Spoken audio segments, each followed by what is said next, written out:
Good morning students. Ecology, organism and environment हम discuss कर रहे हैं। आज हम बात करेंगे response to abiotic factors. Clear? तो देखिए टॉपिक हमारा है response to abiotic factors. Abiotic factors ये स्टूडेंट्स कंसेप्चुअल भी है और इंटरेस्टिंग रेफरेंसेज हैं इसमें। Response to abiotic factors, living organism abiotic factors और अपनी सराउंडिंग के जो फैक्टर्स हैं उनको रेस्पॉन्ड करती हैं। Living organism surrounding environmental factors को रेस्पॉन्ड करती हैं। सबसे पहला क्वेश्चन, आप इसमें कुछ क्वेरीज बनाते हुए चलें। सबसे पहला क्वेश्चन, क्यों, व्हाई, क्यों उनको जरूरत पड़ रही है कि वो अपने आसपास के एनवायरमेंट को रेस्पॉन्ड करें, मतलब एनवायरमेंटल कंडीशंस को रेस्पॉन्ड करें। तो आप ये कह रहे हैं ऑर्गेनिज्म और इस ऑर्गेनिज्म की जो फिजिकल सराउंडिंग है, देखिए सिर्फ एबायोटिक फैक्टर्स की हम बात करेंगे तो आप स्टूडेंट्स जानते हैं इसकी फिजिकल सराउंडिंग में लाइट है, इसकी फिजिकल सराउंडिंग में टेम्परेचर है, इसकी फिजिकल सराउंडिंग में वाटर, रेनफॉल, प्रेसिपिटेशन के फॉर्म्स जो पढ़ते हैं आप, इसकी सराउंडिंग में सॉइल है। तो बेसिकली ये जो क्लाइमेटिक फैक्टर्स हैं, इन क्लाइमेटिक फैक्टर्स की आप बात कर सकते हैं। फर्स्ट ऑफ ऑल मेंशन करते जाएं आप, living organism respond, living organisms respond to abiotic factors. Abiotic factors, living organism abiotic factors को रेस्पॉन्ड करती हैं। कौन से एबायोटिक फैक्टर्स? तो आप ये कह सकते हैं of their surroundings, of their surroundings, abiotic factors of their surroundings. तो उन लिविंग ऑर्गेनिज्म के सराउंडिंग में जो एबायोटिक फैक्टर्स हैं, उन एबायोटिक फैक्टर्स को ये रेस्पॉन्ड करती हैं। इसका एग्जैक्टली मतलब स्टूडेंट्स ये भी है, लाइट का ऑर्गेनिज्म के साथ एक इंटरेक्शन है, ऑर्गेनिज्म का लाइट के साथ इंटरेक्शन है, हम ये बोल सकते हैं। ये ऑर्गेनिज्म जो है वो अपने सराउंडिंग की लाइट से अफेक्ट होती है। बहुत सारे ऑर्गेनिज्म लाइट सेंसिटिव हैं, बहुत सारे ऑर्गेनिज्म लाइट को लेकर बहुत ज्यादा सेंसिटिविटी नहीं है। लाइट के साथ साथ आप दूसरा फैक्टर पढ़ते हैं, टेम्परेचर। आप ये जानते हैं कि जो टेम्परेचर है ये एग्जैक्टली लाइट के पेनिट्रेशन के कारण, लाइट इंटेंसिटी और लाइट अवेलेबिलिटी के कारण ही बनता है। तो लाइट और टेम्परेचर दोनों इंटीग्रेटेड फैक्टर हैं। तो इस ऑर्गेनिज्म का इस टेम्परेचर के साथ भी रिलेशन है। मैक्सिमम एक्टिविटी जो अपनी मेटाबॉलिक एक्टिविटीज हैं या मेटाबॉलिज्म है, इस मेटाबॉलिज्म को रेगुलेट करने के लिए, to regulate the metabolism, living organism की डिपेंडेंसी आप ये जानते हैं टेम्परेचर पर है। तो मैं लिख रहा हूं मेटाबॉलिक रेगुलेशन, और इस मेटाबॉलिक रेगुलेशन के लिए लिविंग ऑर्गेनिज्म की डिपेंडेंसी किस पे है? टेम्परेचर पे है। ये हमने पहले भी डिस्कस किया था। देखिए एंजाइमेटिक एक्टिविटीज होती हैं जो मेटाबॉलिक एक्टिविटीज हैं, और एंजाइमेटिक एक्टिविटीज को मेंटेन करने के लिए, एंजाइम काइनेटिक्स को मेंटेन करने के लिए या बेसल मेटाबॉलिज्म को रेगुलेट करने के लिए एक ऑप्टिमम टेम्परेचर रेंज रिक्वायर्ड होती है। Clear? Optimum temperature range students required होती है। ठीक है? इसी तरीके से जो वाटर है, ये वाटर के साथ ऑर्गेनिज्म आप कह सकते हैं डायरेक्टली इंटरेक्ट कर रही है। सबसे पहली और इंपॉर्टेंट बात तो आप ये कह सकते हैं, ये प्रोटोप्लाज्मिक कंपोनेंट है। सारी डिटेल्स आप पहले पढ़ के आए। प्रोटोप्लाज्मिक कंपोनेंट है, और प्रोटोप्लाज्मिक कंपोनेंट होने के साथ साथ आप ये जानते हैं वाटर जो है, वाटर साइक्लिंग जैसी होगी सराउंडिंग में, वैसे ही बाकी के फैक्टर्स जो हैं वो होने की पॉसिबिलिटी है। जो सॉइल है, ये वेजिटेशंस के केस में वेजिटेशनल पैटर्न जो है उसको काफी हद तक आप ये कह सकते हैं, लार्ज एक्सटेंट, ये वेजिटेशनल पैटर्न को डिटरमाइन करती है। और वेजिटेशनल पैटर्न को डिटरमाइन करने का मतलब ओवरऑल आप ये कह सकते हैं ये डाइवर्सिटी को इनडायरेक्टली डिटरमाइन कर सकती है। तो स्टूडेंट्स यहां हम ये कह रहे हैं कि लिविंग ऑर्गेनिज्म अपने सराउंडिंग को या अपने आसपास के जो एनवायरमेंटल फैक्टर्स हैं उन एनवायरमेंटल फैक्टर्स को वो क्या करता है, रेस्पॉन्ड करता है। अब उसका जो रेस्पॉन्स है, इस रेस्पॉन्स का ऑब्जेक्टिव क्या है, तो मैं यहां लिख रहा हूं ऑब्जेक्टिव। देखिए इस रेस्पॉन्स का जो ऑब्जेक्टिव है, इस रेस्पॉन्स का जो ऑब्जेक्टिव है स्टूडेंट्स, इसको आप देखें, इस रेस्पॉन्स का ऑब्जेक्टिव है कि ये लिविंग ऑर्गेनिज्म अपना बेटर सर्वाइवल गेन कर सकें, लिविंग ऑर्गेनिज्म अपना बेटर सर्वाइवल गेन कर सकें। तो देखिए ये बेटर सर्वाइवल कैसे आता है, सबसे पहले आप ये कह सकते हैं दे आर ट्राइंग या ट्राई टू मेंटेन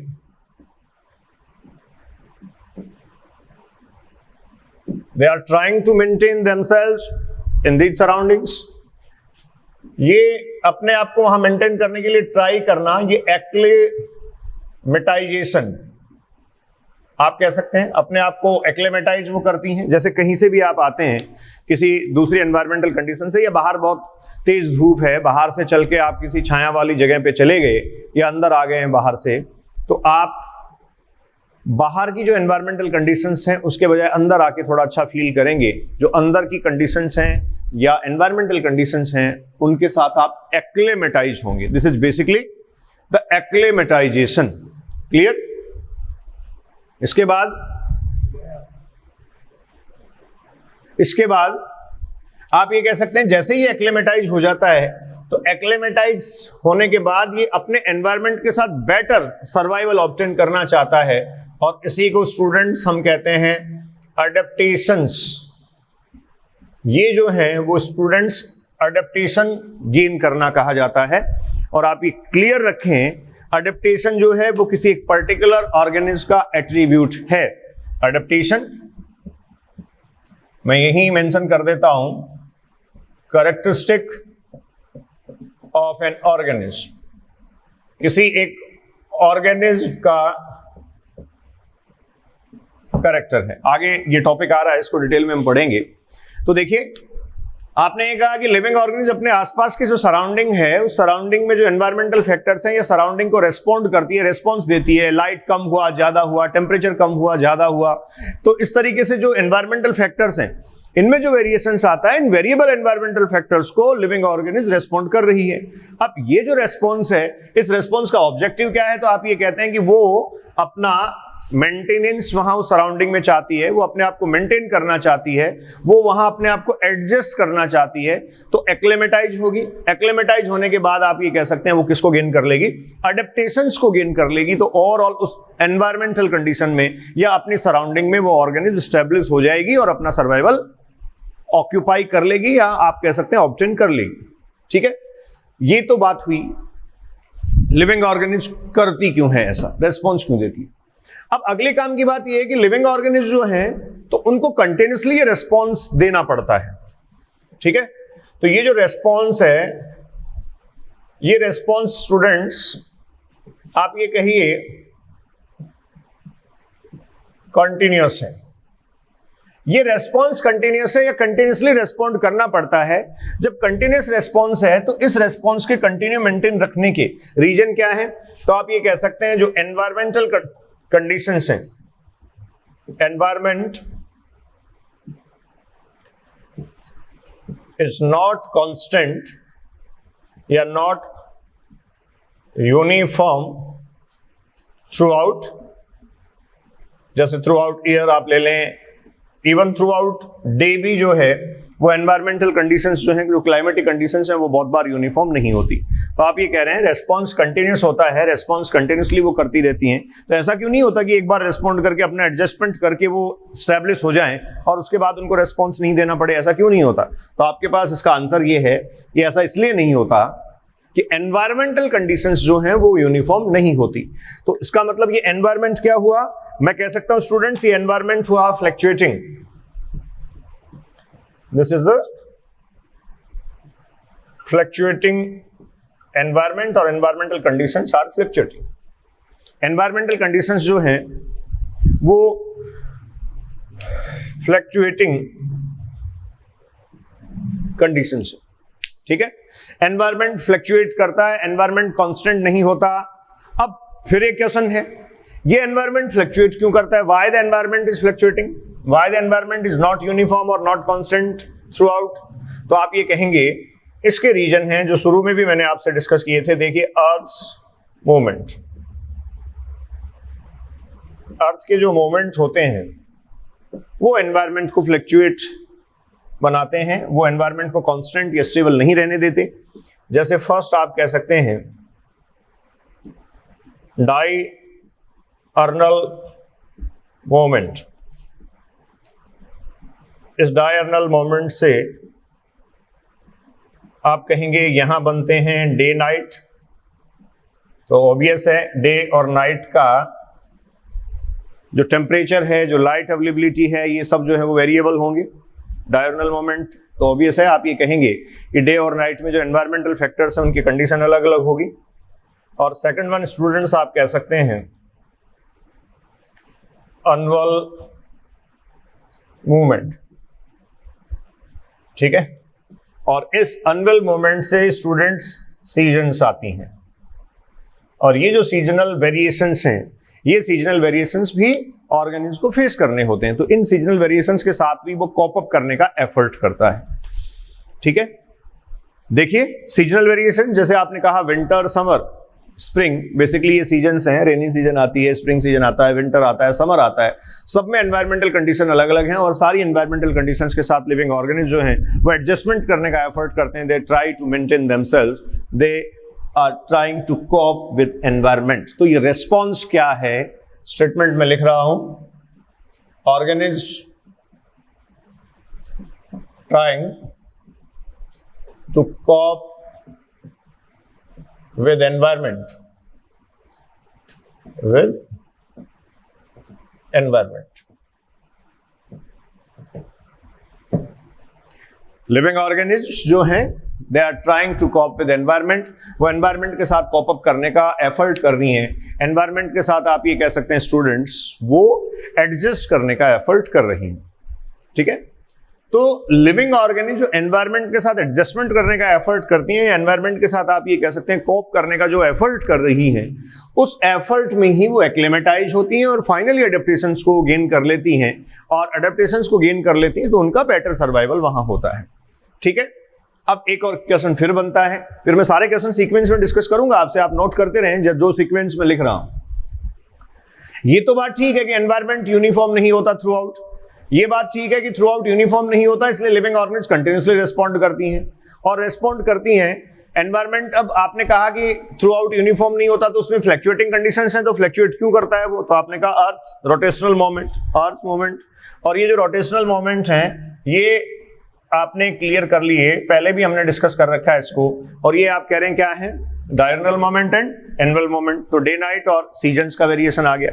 अब लिविंग ऑर्गेनिज्म को ये पता कैसे चलता है कि एनवायरनमेंट में चेंज हुआ है और मुझे रिस्पॉन्ड करना है? जैसे पहले एक एग्जांपल मैंने डिस्कस किया था कि जैसे सर्दियां बढ़ती हैं, टेम्परेचर नीचे जाता है, सर्दी तेज हो जाती है, तो आप लोग नहाना धोना बंद कर देते हैं। आपको ये आभास हुआ, आपको ये फील हुआ, आपने जो एनवायरनमेंट में होने वाले चेंजेस हैं उनको डिटेक्ट और रिकॉग्नाइज किया। आपने ये चेंजेस डिटेक्ट और रिकॉग्नाइज इसलिए कर लिए क्योंकि आप सेंसिटिव हैं, ठीक है। सो यहां अगला आप पॉइंट लिखें, ऑर्गेनिज्म कैन फील, डिटेक्ट और recognise environmental variations. Environmental variations organism जो हैं वो डिटेक्ट कर सकती हैं, फील कर सकती हैं, आप ये कह सकते हैं रिकॉग्नाइज कर सकती हैं एनवायरमेंटल वेरिएशंस को because of their sensitivity, because of their sensitivity. तो ये आप जानते हैं सेंसिटिविटी का जो कैरेक्टर है वो लिविंग ऑर्गेनिज्म में होता है। प्रोकैरियोटिक यूनिसेलुलर ऑर्गेनाइजेशन बैक्टीरिया से लेकर स्टूडेंट्स आप ये कह सकते हैं मल्टी सेलुलर कॉम्प्लेक्स ऑर्गेनाइजेशन तक सेंसिटिविटी कैरेक्टरिस्टिक जो है या सेंसिटिविटी का जो कैरेक्टरिस्टिक है वो लिविंग ऑर्गेनिज्म में प्रेजेंट है, ठीक है। तो आप सीक्वेंस बनाइए, देखिए हम डिस्कस कर रहे हैं response to abiotic factors. First of all आपने कहा what is this response of the abiotic factor, तो आपने कह दिया the living organism respond to the abiotic factors और their surrounding, so the living organism are trying to cope with the environment, living organism are trying to maintain themself in these environmental conditions. Living organisms are trying to maintain themselves in their habitat. Clear? Living organism अपनी habitat में या अपनी surrounding में अपने आप को maintain करने का एफर्ट कर रही हैं। अपना मेंटेनेंस वो इसलिए चाहती हैं जिससे उनका बेटर सर्वाइवल आए, मतलब वो अडेप्टिव कंडीशन में हो, वो अच्छे से सर्वाइव कर सकें। क्लियर? तो ऐसा करने के लिए आप ये कह सकते हैं वो कंटिन्यूसली रेस्पॉन्ड करती हैं एनवायरमेंटल कंडीशंस को। तो सबसे पहले तो आपने ये कहा लिविंग ऑर्गेनिज्म जो हैं वो अपने एनवायरमेंट को रेस्पॉन्ड क्यों करती हैं, तो क्वेश्चन फर्स्ट आपके पास ये हो गया, ये इसका आंसर मैंने ऑब्जेक्टिव में लिख दिया है। लिविंग ऑर्गेनिज्म अपने सराउंडिंग एनवायरमेंट को इसलिए रेस्पॉन्ड करती हैं और उनका रेस्पॉन्स इसलिए हो सकता है क्योंकि वो चाहती हैं अपना बेटर सर्वाइवल, या फिर आप ये कह दीजिए वो इसलिए रेस्पॉन्ड करती हैं जिससे उनका सर्वाइवल बेटर हो सके, वो बेटर सर्वाइवल को गेन करने के लिए जो है वो रेस्पॉन्स चाहती हैं। और ये जो बेटर सर्वाइवल है, ये बेटर सर्वाइवल फाइनली किस फॉर्म में आता है, अडेप्टेशन के फॉर्म में वो गेन कर लेती है। ठीक है, उसके बाद आपने कहा why these organism responding continuously, वो जो रेस्पॉन्स है वो कंटिन्यूस होता है, so why this response is continuous. अगला सेकंड क्वेश्चन आप कह सकते हैं, तो हमने ये कह दिया कि ये रेस्पॉन्स कंटिन्यूस इसलिए होता है because environment is not uniform through out, uniform नहीं होता, कांस्टेंट नहीं होता, स्टेबल नहीं होता, फ्लक्चुएशंस होते हैं उसमें, वेरिएशंस होते हैं, वो स्टेबल नहीं होता है। क्लियर? तो ये अब स्टेबल नहीं होता, फ्लक्चुएशंस होते हैं और वो आप ये कह रहे हैं फ्लक्चुएटिंग कंडीशन का होता है, तो ये फ्लक्चुएशंस क्यों हैं? This is the question number 3, third. Fluctuations इसलिए हैं, इसका आंसर आपके पास आ गया अर्थ रोटेशनल मोमेंट। अब अर्थ के रोटेशनल मोमेंट्स के कारण फ्लक्चुएशंस आ गए, तो अगला क्वेश्चन आपका है कि ये जो फ्लक्चुएशंस आते हैं, ये जो चेंज आते हैं, ये जो एनवायरमेंटल वेरिएशंस आते हैं, लिविंग ऑर्गेनिज्म इन वेरिएशंस को कैसे डिटेक्ट कर पाती है? तो इसका स्टूडेंट्स आपके पास ये क्वेश्चन नंबर 4 भी आप कह सकते हैं, हाउ दे कैन डिटेक्ट और दे कैन फील, तो आपके पास आंसर है because of their character of sensitivity, वो अपनी सेंसिटिविटी के कारण ऐसा कर सकती हैं, अपनी सेंसिटिविटी के कारण ये वो मेंटेन कर सकती। क्लियर? ये सब हो गया। अब देखिए रेस्पॉन्स की तरफ जाते हैं। ठीक है, इन क्वेश्चंस के बाद हम यहां अब आगे जा रहे हैं रेस्पॉन्स की तरफ कि लिविंग ऑर्गेनिज्म जो है वो रेस्पॉन्ड करती हैं, तो उनका जो रेस्पॉन्स है ये रेस्पॉन्सिव बिहेवियर है। अब उस रेस्पॉन्सिव बिहेवियर पे आप आइए। क्लाइमेटिक फैक्टर्स की आपने बात कर ली कि जो क्लाइमेटिक फैक्टर्स हैं, उन क्लाइमेटिक फैक्टर्स को लिविंग ऑर्गेनिज्म अपना मेटाबॉलिज्म रेगुलेट करने के लिए, अपने आप को मेंटेन करने के लिए रेस्पॉन्ड करती हैं या कंटिन्यूसली रेस्पॉन्ड करती हैं। तो अब अगला पॉइंट आपके पास है रेस्पॉन्डिंग बिहेवियर। इसी में रेस्पॉन्डिंग बिहेवियर। ठीक है, तो लिविंग ऑर्गेनिज्म का रेस्पॉन्डिंग बिहेवियर हम कैसे देखें या कैसे चेक करें? देखो, आपने एक फैक्टर टेम्परेचर पढ़ा था पीछे, और इस टेम्परेचर के केस में आप पढ़ के आए कि कुछ ऑर्गेनिज्म यूरोथर्मल है, ठीक है, और कुछ ऑर्गेनिज्म स्टेनोथर्मल है। एक एग्जांपल मैंने यहां ले लिया है, यूरोथर्मल और स्टेनोथर्मल। ठीक है, तो आपने कहा यूरोथर्मल वो हैं they can tolerate wide range of temperature,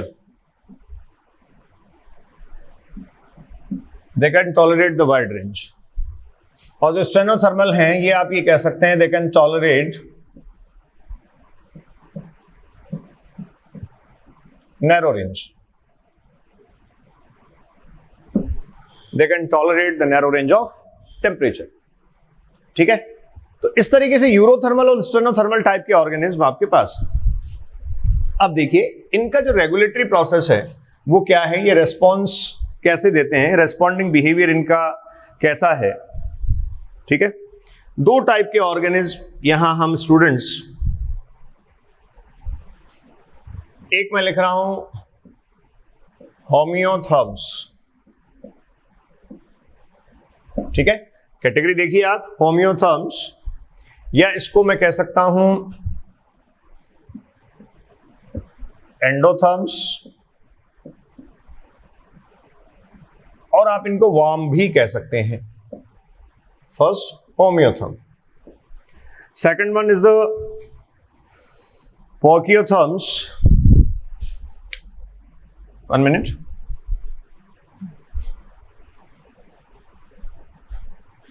second पे आते हैं, सेकंड टाइप पे आते हैं।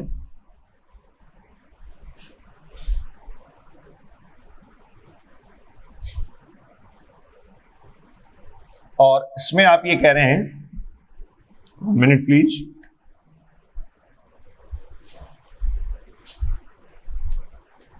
बी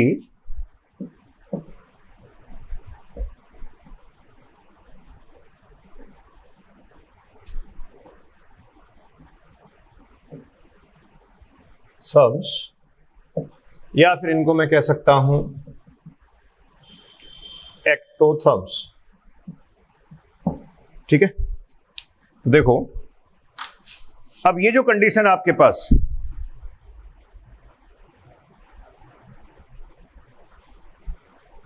ये जो कंडीशन है आपके पास, इनमें देखिए जो होम्योथर्म्स और एंडोथर्म्स हैं, जो होम्योथर्म्स और एंडोथर्म्स हैं, ये देखिए एज टेम्परेचर राइज, जैसे आउटर टेम्परेचर या बाहर का टेम्परेचर बढ़ता है, ठीक है, जैसे ही बढ़ेगा तो क्या होगा, they try to maintain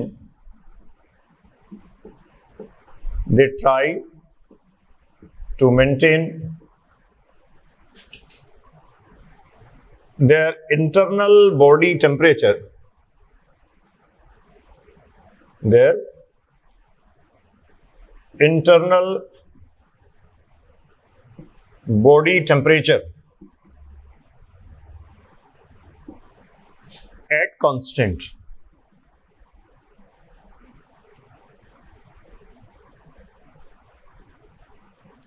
internal body temperature at constant. तो इंटरनल बॉडी टेम्परेचर जो है वो कांस्टेंट पे मेंटेन करने का वो एफर्ट करती है। कौन सी ऑर्गेनिज? जो होम्योथर्म्स हैं, ठीक है। और इधर आप कह सकते हैं जो पोकियोथर्म्स हैं, आप कहेंगे एज टेम्परेचर राइज, जैसे टेम्परेचर यहां बढ़ता है, not able to maintain internal temperature at constant, internal temperature at constant, ठीक है। तो वो इंटरनल टेम्परेचर को कांस्टेंट पे मेंटेन नहीं कर पाती, तो क्या वो एफर्ट ही नहीं करती? ठीक है, तो क्या ये ऑर्गेनिज्म एफर्ट ही नहीं करती हैं? तो आप ये कह सकते हैं ऐसा नहीं है, वो इनिशियली एफर्ट करती हैं, लेकिन जैसे जैसे टेम्परेचर बदलता है वैसे वैसे इनका बॉडी टेम्परेचर जो है ये भी वेरी करता है, varies. Clear students? Body temperature भी हम कह रहे हैं इनका वेरिएबल होता है, लेकिन इनका बॉडी टेम्परेचर आपने क्या कहा? कांस्टेंट है। अब एंडोथर्म्स आपने लिखा है, दे जनरेट हीट इंटरनली, या फिर आप कह सकते हैं इंटरनल हीट जनरेट करने की कैपेबिलिटी ये रखती हैं, जबकि ये आप कह सकते हैं दे रिले, मतलब dependency, relay on the external source of heat, external source of heat. तो देखिए स्टूडेंट्स, एक तो वो ऑर्गेनिज्म है कि जैसे ही आउटर टेम्परेचर या सराउंडिंग का टेम्परेचर या एनवायरमेंटल कंडीशंस में जो टेम्परेचर है वो जैसे ही बढ़ा, तो टेम्परेचर बढ़ने के साथ साथ इन ऑर्गेनिज्म ने अपना इंटरनल बॉडी टेम्परेचर कांस्टेंट पे मेंटेन रखा। जैसे टेम्परेचर बाहर कम हुआ, सर्दी के दिनों में आप बात कर लीजिए, जो विंटर टाइम है उसमें एक्सटर्नल टेम्परेचर जो है वो अगर डिक्रीज हुआ या नीचे चलता चला जाता है, तो भी हम इंटरनल बॉडी टेम्परेचर, जैसे ह्यूमन, यहां मैं एक एग्जांपल लिख सकता हूं, ह्यूमन इंटरनल बॉडी टेम्परेचर को तब भी आप ये कह सकते हैं 37 डिग्री सेंटीग्रेड पर कॉन्स्टेंटली मेंटेन कर लेता है। तो ह्यूमन जब 37 डिग्री सेंटीग्रेड पर इसको कॉन्स्टेंटली मेंटेन कर लेता है, एंडोथर्म ऑर्गेनिज्म है, तो ये कैसे कर पाता है? क्योंकि इसकी बॉडी में इंटरनल हीट जनरेट करने की कैपेबिलिटी है, जबकि यहां इंटरनली हीट जनरेट करने की कैपेबिलिटी इन ऑर्गेनिज्म की बॉडी में स्टूडेंट्स नहीं है। तो ये होम्योथर्म्स कहे जाते हैं, ये एंडोथर्म्स कहे जाते हैं। और आप अब अपने आप को जानते हो, आप गर्म खून वाले हैं या ठंडे खून वाले? तो ठंडे खून वाला बोलते ही तो आपकी अपनी तौहीन है। निश्चित तौर पर डेफिनेटली बायोलॉजी भी आपकी इस भावना का समर्थन करती है, इसको सपोर्ट करती है। आप हैं वार्म ब्लडेड। क्लियर? और ये जो एनिमल्स हैं, जो एक्टोथर्म्स हैं, जो बाहर के सोर्स पर, हीट के सोर्स पर डिपेंड करते हैं, इनकी डिपेंडेंसी एक्सटर्नल सोर्स पर है बॉडी टेम्परेचर को मेंटेन करने के लिए, इनको आप कह सकते हैं ये हैं कूल ब्लडेड। ठीक है? तो ये इस तरीके से एक टेम्परेचर रेगुलेशन में रेस्पॉन्स या बिहेवियर की मैंने बात की कि रेस्पॉन्डिंग बिहेवियर ऑर्गेनिज्म का ऐसा है। कुछ ऑर्गेनिज्म वाइड रेंज को टॉलरेट कर सकते हैं। तो ये जो यूरीथर्मल है, क्या मैं ये कह सकता हूं ये होम्योथर्म्स जो हैं बेसिकली वो क्या हो सकते हैं? यूरीथर्मल। अब देखो कंक्लूजन आपके पास आ गया। बेसिकली द होम्योथर्म्स में यूरीथर्मल, मतलब मोस्ट प्रोबेबली आप कह सकते हैं, जरूरी नहीं हो हमेशा, यूरीथर्मल। क्यों है यूरीथर्मल? वाइड रेंज को क्यों टॉलरेट कर सकते हैं? तो आप ये कह सकते हैं इंटरनल हीट जनरेट करने की कैपेबिलिटी है। और इंटरनल हीट जनरेट करने की कैपेबिलिटी का मतलब हुआ फिजियोलॉजिकल रेगुलेशन करने की कैपेबिलिटी इनमें है। और ये जो है इधर जो कूल ब्लडेड एनिमल्स हैं, ये स्टूडेंट्स आप कह सकते हैं पॉसिबली क्या हुए, ये स्टेनो थर्मल होंगे। लो टेम्परेचर कंडीशंस को ही ये क्या कर पाएंगे? फेस कर पाएंगे। ठीक है? तो ये रहा इनका रेस्पॉन्डिंग बिहेवियर। अब इसको फर्दर और मैं कैटेगराइज कर रहा हूं। तो स्टूडेंट्स, रेस्पॉन्डिंग बिहेवियर आपने स्टडी कर लिया है, और रेस्पॉन्डिंग बिहेवियर के अकॉर्डिंग आपके पास एंडोथर्म्स, ठीक है, एंड एक्टोथर्म्स, ये दो कैटेगरीज हैं। Two categories are there, the endotherms and ectotherms. आपने ये कहा ये दोनों ही ऑर्गेनिज्म रेगुलेट करने का एफर्ट करती हैं, मेंटेन करने का एफर्ट करती हैं। ठीक है? एनसीईआरटी आपको यहाँ रेगुलेटर और कॉन्फॉर्मर्स टू कैटेगरीज बता रही है। इन रेगुलेटर्स और कॉन्फॉर्मर्स पर जाने से पहले ग्राउंड हम यहाँ क्रिएट करना चाहते हैं। देखिए, ये मैं कह सकता हूं एनवायरमेंटल फ्लक्चुएशन है। जैसे टेम्परेचर का रेफरेंस ही हम ले लें, मैंने पहले भी एक ऐसा रेफरेंस आपसे डिस्कस किया था। ये टेम्परेचर स्केल हम ले रहे हैं, और आप ये कह सकते हैं ये 0 डिग्री और इसको मिनिमम रेंज मान रहे हैं, मिनिमम लिमिट मान रहे हैं, सॉरी, और ये 50 डिग्री सेंटीग्रेड है, इसको आप मैक्सिमम लिमिट मान रहे हैं। तो ऑब्वियस है ये जो है वो एक टेम्परेचर रेंज आपके पास हो गई है, ये टेम्परेचर रेंज। अब कोई ऑर्गेनिज्म इस कंप्लीट टेम्परेचर रेंज को टॉलरेट करने में कैपेबल है। कोई ऑर्गेनिज्म जो है वो आप ये कह रहे हैं स्टूडेंट्स इस कंप्लीट रेंज को टॉलरेट करने में कैपेबल है। जैसे हम हमारी अगर बात करें तो आप ये कह रहे हैं कि आप जो है वो 37 डिग्री सेंटीग्रेड टेम्परेचर पर कांस्टेंट इंटरनल एनवायरनमेंट जो ह्यूमन है वो मेंटेन कर लेता है। ठीक है? कोई दूसरी ऑर्गेनिज्म अगर हम देखें तो उस ऑर्गेनिज्म की पॉसिबिलिटी ये हो सकती है कि उसका रेगुलेटिंग रेंज सिर्फ यही हो। ठीक है? तो दो ही केस में यहां डिस्कस कर रहा हूं आपसे। एक तो हमने हमारा रेफरेंस ले लिया है जिसमें हम ये कह रहे हैं मिनिमम से मैक्सिमम हमारा एक वाइड टॉलरेंस रेंज है, और इस वाइड टॉलरेंस रेंज को आप क्लियर कर चुके हैं यूरीथर्मल। आप कह रहे हैं यूरीथर्मल है। ठीक है? यूरीथर्मल में अभी आपने मेंशन किया था वाइड टॉलरेंस, वाइड टॉलरेंस। ठीक है? और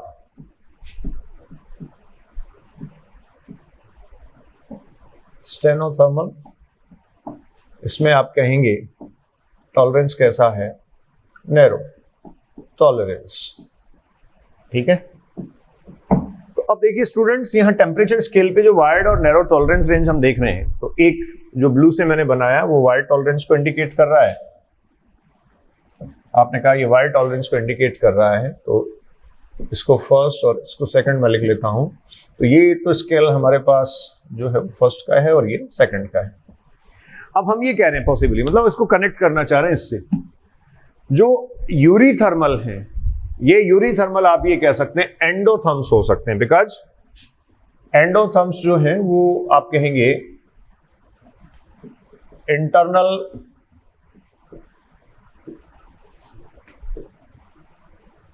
heat generation, internal heat generate करने की कैपेबिलिटी या इंटरनल हीट जनरेशन जो है वो इन एंडोथर्मल ऑर्गेनिज्म में होता है।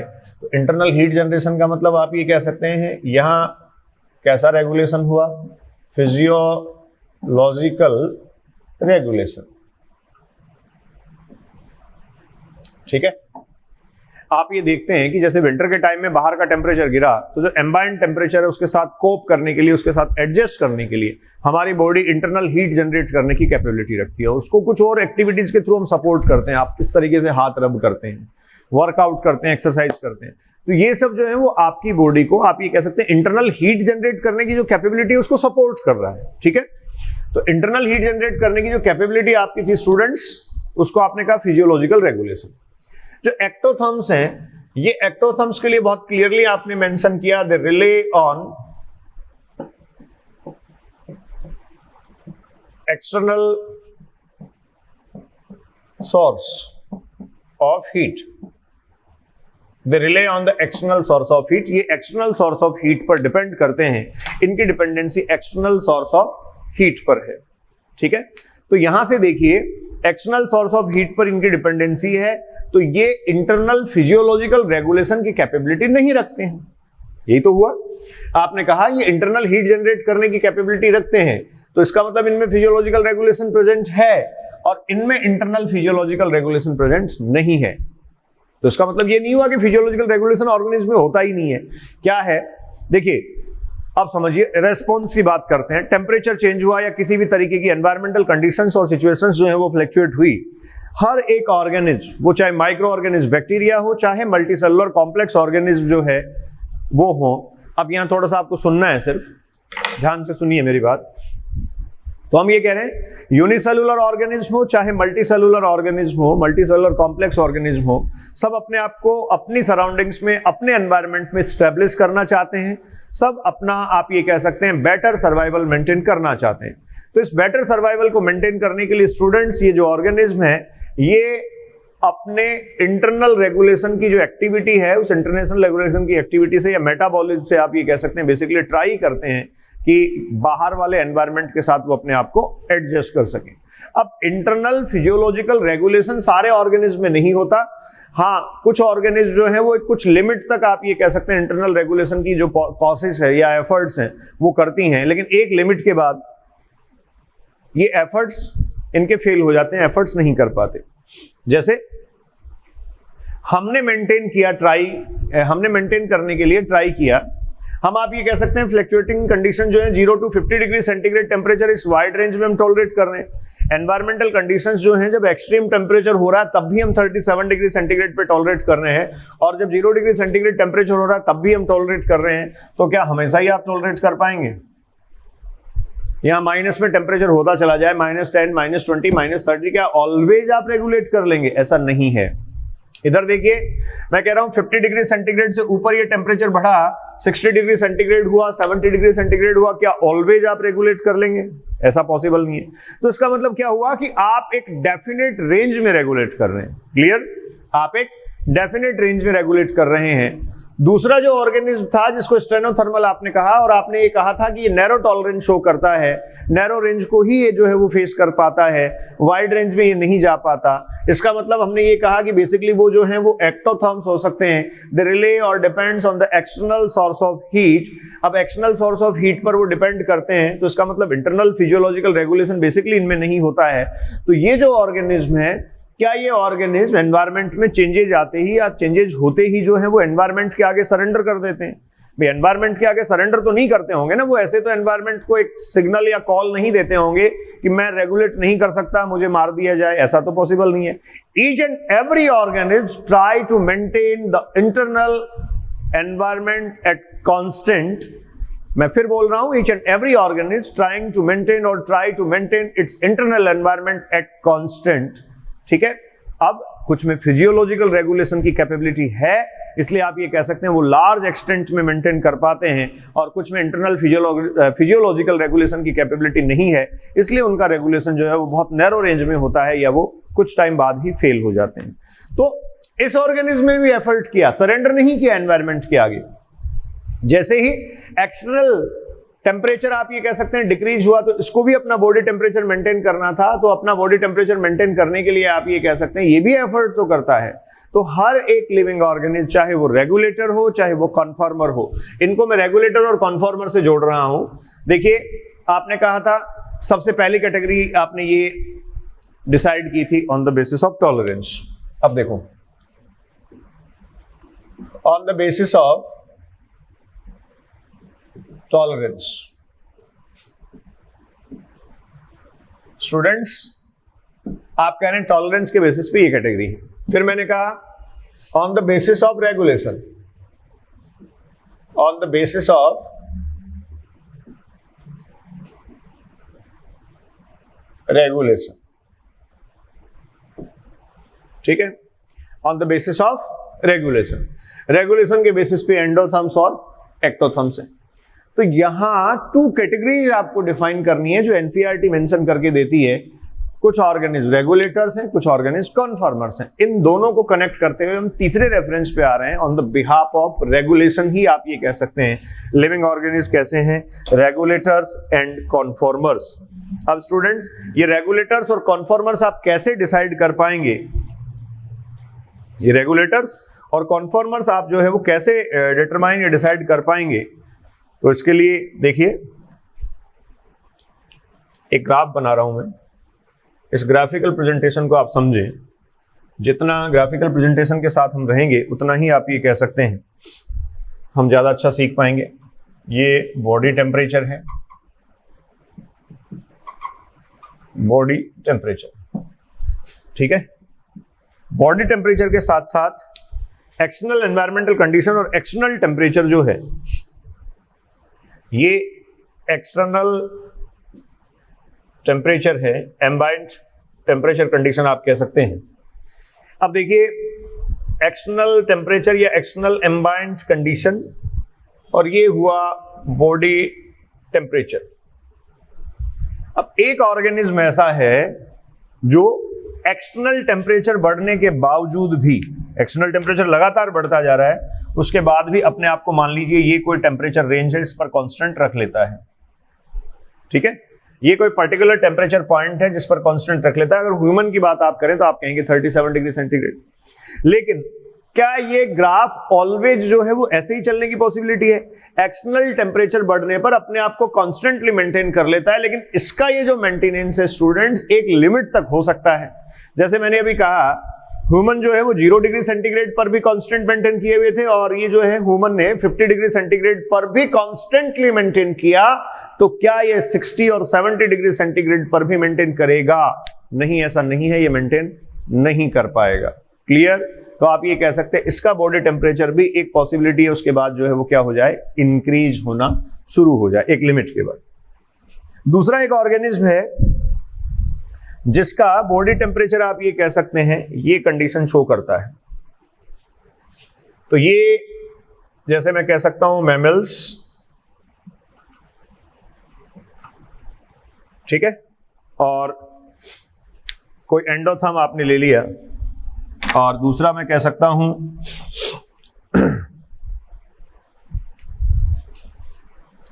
तो ये हुआ एंडोथर्म। दूसरा यहां एग्जांपल, जैसे मान लीजिए मैंने ले लिया लिजर्ड, और इसको मैं कह सकता हूं ये क्या हुआ, एक्टोथर्म। ये एंडोथर्म है, ये एक्टोथर्म है। आप समझ रहे होंगे मेरी बात। एक्सटर्नल टेम्परेचर बढ़ने के साथ साथ इसका बॉडी टेम्परेचर इंक्रीज हो रहा था, इसका मतलब इसका बॉडी टेम्परेचर एक कांस्टेंट पे मेंटेन नहीं किया जा पा रहा था, because it's relay depends on the external source of heat. ये एक्टोथर्म है, ठीक है। जबकि होना क्या चाहिए था इसको, अगर ये इंटरनल बॉडी टेम्परेचर कांस्टेंट पे मेंटेन करना चाहता है तो इसको क्या होना चाहिए था, एंडोथर्म। लिजर्ड जो है वो एक्टोथर्म ही होता है। आगे आपको कुछ एग्जांपल्स दे रखे हैं, अगर उसके उन एग्जांपल्स पे आप गौर करें तो आपको ये देखने को मिलेगा कि जैसे ही सराउंडिंग का टेम्परेचर जो है वो डिक्रीज होता है, कंफर्ट जोन से नीचे जाता है, तो जो लिजर्ड है दे बास्क इन सन, वो अपना सनलाइट में एक्सपोजर लाती हैं, सनलाइट में अपने आप को वो एक्सपोजर में ले आती हैं। छिपकलियां धूप सेकती हैं, क्लियर। तो वो एक्सटर्नल सोर्स ऑफ हीट पे ही डिपेंड करता है। अब आपका डाउट ये हो सकता है धूप तो हम भी सेकते हैं, आप एक्सटर्नल सोर्स ऑफ हीट से जो है वो एनर्जी ले रहे हैं या फिर हीट जो है वो अपनी बॉडी का टेम्परेचर मेंटेन करने की कोशिश कर रहे हैं। सर्दी के दिनों में धूप में बैठते हैं हम जाके, लेकिन सिर्फ उस एक्सटर्नल सोर्स ऑफ हीट से आप जो है वो अपने आप को मेंटेन नहीं कर पाएंगे। आपका इंटरनल बॉडी का जो फिजियोलॉजिकल रेगुलेशन, ये हीट जनरेट करने की कैपेबिलिटी है, उसने आपको किस पे स्टेब्लिश किया हुआ है, 37 डिग्री सेंटीग्रेड टेम्परेचर पे स्टेब्लिश कर रखा है, ठीक है। तो ये स्टूडेंट्स आपके पास एक्टोथर्म्स और एंडोथर्म्स हैं। जो स्टेनोथर्मल और यूरीथर्मल हैं वो टेम्परेचर के टॉलरेंस के बेसिस पे आपने पढ़े। आप एंडोथर्म्स और एक्टोथर्म्स जो पढ़ रहे हैं ये आप ये कह सकते हैं students on the basis of regulation पढ़ रहे हैं। तो यहां एक और पॉइंट मैं मेंशन कर रहा हूं, on the basis of regulation, on the basis of regulation NCERT आपको मेंशन करके देती है ए रेगुलेटर्स एंड बी कन्फर्मर्स। अब एक यूनिवर्सल स्टेटमेंट कन्फर्मर्स, ये कंडीशन आपको दे रखी है। अब एक स्टेटमेंट डिस्कस करके इसको जो है वो कंप्लीट करते हैं, देखिए, फिर उसके बाद हम इन कैटेगरीज को डिस्कस कर पाएंगे। कुछ ऑर्गेनिज्म रेगुलेटर होते हैं और कुछ ऑर्गेनिज्म कन्फर्मर्स होते हैं। तो इस रेगुलेटर का क्या मतलब है, मैं कह रहा हूं each and every organism is regulator, each and every organism is regulator within its regulating range. जैसे ये वाइड रेंज को टॉलरेट कर पा रहा था, तो आपने कहा वाइड रेंज को टॉलरेट करने वाला ये यूरीथर्मल है। ये जो यूरीथर्मल है वो रेगुलेटरी पॉइंट ऑफ व्यू से आपने कहा एंडोथर्म हो सकता है, क्योंकि इंटरनल हीट जनरेट करने की कैपेबिलिटी इसमें है, ये फिजियोलॉजिकल रेगुलेशन कर सकता है। तो अल्टीमेटली ये क्या है, रेगुलेटर है, ठीक है। लेकिन क्या ये रेगुलेटर हमेशा मेंटेन कर पाएगा, तो आपने कहा ऐसा तो नहीं है। 0 डिग्री सेंटीग्रेड और उससे नीचे 10 डिग्री, -20 डिग्री, -30 डिग्री पर ये मेंटेन कर पाए, जरूरी नहीं है। तो इसका मतलब इसका भी तो रेगुलेशन एक रेंज में हुआ ना, इसका रेगुलेशन एक डेफिनेट रेंज में है, ये रेंज वाइड है, इसका रेगुलेशन भी एक डेफिनेट रेंज में है, लेकिन ये रेंज नैरो है। तो जो कन्फर्मर्स होते हैं, ये कन्फर्मर्स भी आप ये कह सकते हैं स्मॉल रेंज में रेगुलेट करने का एफर्ट जरूर करते हैं। नेचर का हर एक ऑर्गेनिज्म अपने आप को मेंटेन करने का एफर्ट करता है। ऐसा कभी भी नहीं होता कि कोई भी ऑर्गेनिज्म जो है नेचर का, वो नेचर के साथ कॉप करने का या एडजस्टमेंट करने का एफर्ट नहीं करे और नेचर के आगे सरेंडर कर दे, ठीक है। No one is surrendered, no one is surrendered. तो देखिए, बॉडी टेम्परेचर, एक्सटर्नल टेम्परेचर का रेफरेंस एक मैंने यहां आपको बताया, एंडोथर्म और एक्टोथर्म को हमने यहां काउंट किया। तो अब आप ये तीनों की कनेक्टिविटी शायद स्टेब्लिश कर पाए होंगे। यूरीथर्मल जो हैं वो एंडोथर्म्स हैं, जो एंडोथर्म्स हैं वो रेगुलेटर्स हैं, क्लियर। इसी तरीके से जो स्टेनोथर्मल हैं, नैरो टॉलरेंस उनका है, वो एक्टोथर्म्स हैं, एक्सटर्नल सोर्स ऑफ हीट पर डिपेंड करते हैं। तो वो बेसिकली क्या है, कन्फर्मर्स। कन्फर्मर्स का मतलब ये नहीं है कि बिल्कुल रेगुलेट ही नहीं कर सकते हैं। कन्फर्मर्स का मतलब ये है they do not have the capability of the maintenance of internal temperature at constant through the physiological regulation. Physiological regulation की कैपेबिलिटी उनमें स्टूडेंट्स नहीं होती। तो यहां एक यूनिवर्सल स्टेटमेंट जिसकी मैं बात कर रहा था, ईच एंड एवरी ऑर्गेनिज्म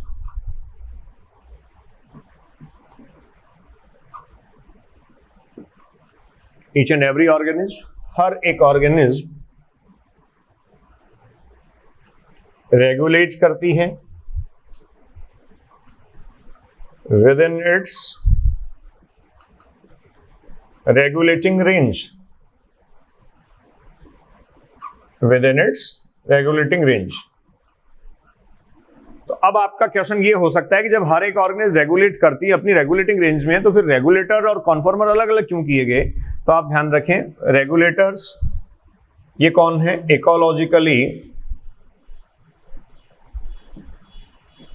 ये वो ऑर्गेनिज्म है जो internal physiological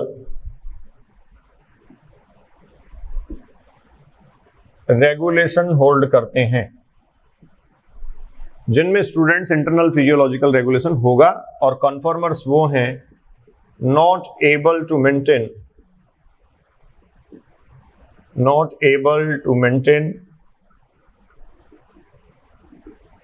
through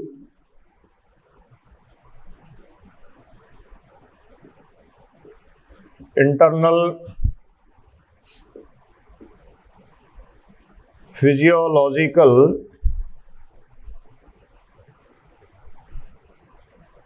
regulation, not able to maintain through the internal physiological regulation. Clear? तो जिस भी रेंज में ऑर्गेनिज्म रेगुलेट कर पाता है वो रेंज जो है वो स्टूडेंट्स कही जाती है ecological amplitude. Ecological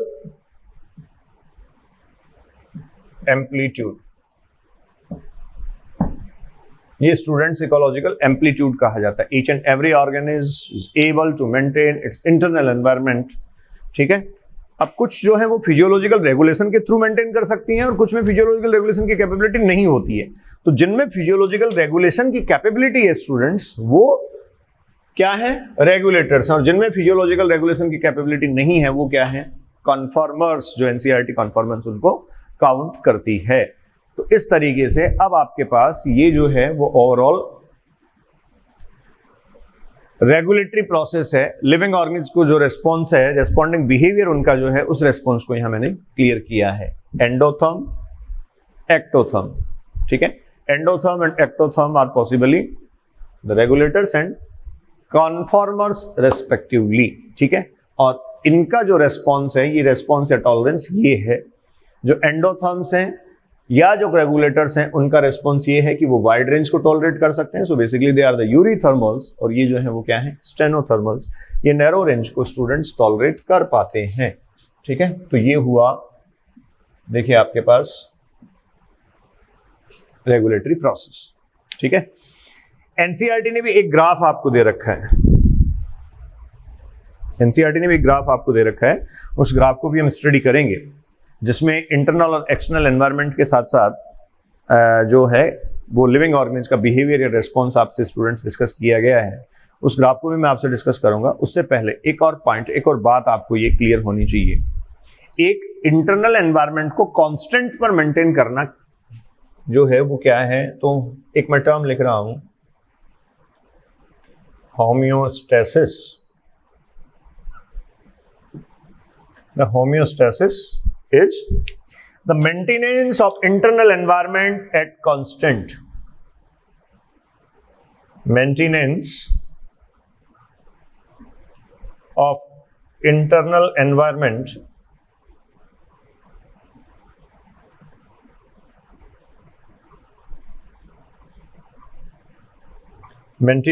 internal environment at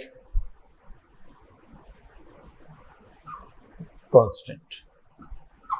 The maintenance of the internal environment at constant, ये होम्योस्टेसिस है।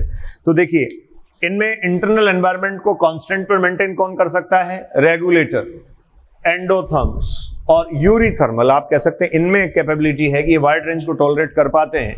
तो ये इंटरनल एनवायरनमेंट को एक कांस्टेंट आप कह सकते हैं पर मेंटेन कर सकते हैं। ये एंडोथर्म्स हैं, इनमें इंटरनल हीट जनरेट करने की कैपेबिलिटी प्रेजेंट होती है, इसलिए ये आप ये कह सकते हैं इंटरनल एनवायरनमेंट को कांस्टेंट पर मेंटेन कर सकते हैं। और ये रेगुलेटर्स हैं, इंटरनल फिजियोलॉजिकल रेगुलेशन की कैपेबिलिटी इनमें है, इसलिए ये इंटरनल एनवायरनमेंट को एक कांस्टेंट पे मेंटेन कर सकते हैं। तो इकोलॉजिकली क्या मैं ये कह सकता हूं? The regulators are homeostatic regulators. तो ये रेगुलेशन जो देखा गया, रेगुलेटर्स और कॉन्फॉर्मर्स जो कैटेगरी डिसाइड की गई, ये कैटेगरी क्या है? Regulators and conformers are determined और decided on the behalf of the homeostasis. They are able to maintain the homeostasis and they are not able to maintain homeostasis. Simply. Clear? Regulators are able to maintain the homeostasis through the internal physiological regulation. Regulators are able to maintain the homeostasis through the internal physiological regulation while the conformers are not able to establish homeostasis through internal physiological regulation or through other methods. ठीक है, तो ये students आपके पास regulatory process या response to abiotic factors जो मैंने अब तक डिस्कस किया उसका एक सारा थीम आपके सामने है। अब आगे रेगुलेटर्स और कॉन्फॉर्मर्स में जितने एग्जांपल्स और जितनी थीम बातें लिखी हैं ग्राफिकल प्रेजेंटेशन के साथ, रिस्पॉन्स टू एबायोटिक फैक्टर्स हम डिस्कस कर रहे हैं। देखिए इकोलॉजी आपने शुरू किया, अब तक जो 6 लेक्चर्स में डिलीवर कर चुका हूं उनमें आपने इकोलॉजी का इंट्रोडक्टरी कंटेंट डिस्कस किया और उसके बाद में हम एबायोटिक फैक्टर्स की बात कर रहे थे। ऑर्गेनिज्म का एनवायरनमेंट के साथ रिलेशनशिप क्या है, इंपैक्ट्स क्या आते हैं, ऑर्गेनिज्म अपनी सराउंडिंग के साथ किस तरीके से इंटरेक्ट करते हुए अपना सर्वाइवल मेंटेन करती है या सर्वाइवल बनाती है, ये सब बातें हम डिस्कस कर रहे थे। सो एग्जैक्टली आज हम रेस्पॉन्स टू एबायोटिक फैक्टर्स को कंटिन्यू करेंगे, जो पिछले लेक्चर में मैं काफी कुछ आपको बता चुका हूं, जिसमें आपने एक्टोथर्म्स, एंडोथर्म्स, ठीक है, रेगुलेटर्स क्या होते हैं, कॉन्फॉर्मर्स क्या होते हैं, यूरी हेलाइन, स्टेनोहेलाइन, यूरी थर्मल, स्टेनोथर्मल, ये सब जो टॉलरेंस के बेसिस हैं, मतलब इन सबको आप कनेक्ट कर चुके हैं। तो finally response to abiotic factor, तो आप ये कह रहे हैं जो ऑर्गेनिज्म है, this organism will respond to its surrounding, respond to its surrounding, ठीक है, इसको रिपीट नहीं करें, हम पहले लिख चुके हैं, हम जहां से आपको नोट करना होगा मैं बता दूंगा। तो ऑर्गेनिज्म जो है वो रेस्पॉन्ड करती है और इसका जो रेस्पॉन्स है उस रेस्पॉन्स के बेसिस पर आपने कहा था ये जो ऑर्गेनिज्म हैं इनको हम कह रहे हैं रेगुलेटर्स और आप कह रहे हैं कॉन्फॉर्मर्स। ठीक है, तो देखिए रेगुलेटर्स और कॉन्फॉर्मर्स का थीम क्या है, रेगुलेटर्स और कॉन्फॉर्मर्स किसको हम कहेंगे। आपने ये कहा जो इंटरनल फिजियोलॉजिकल रेगुलेशन होल्ड करता है, जिसमें आप नोट करते जाएं इंटरनल, वैसे आपने ये मेंशन कर लिया था पहले, फिजियोलॉजिकल रेगुलेशन स्टूडेंट्स जो होल्ड करता है, जैसे आपने कहा इंटरनल फिजियोलॉजिकल रेगुलेशन होल्ड करने की कैपेबिलिटी हमारे में है, तो हम क्या करते हैं, body temperature of human, in case of human, जैसे बॉडी टेम्परेचर मैंने लिखा, एग्जाम्पल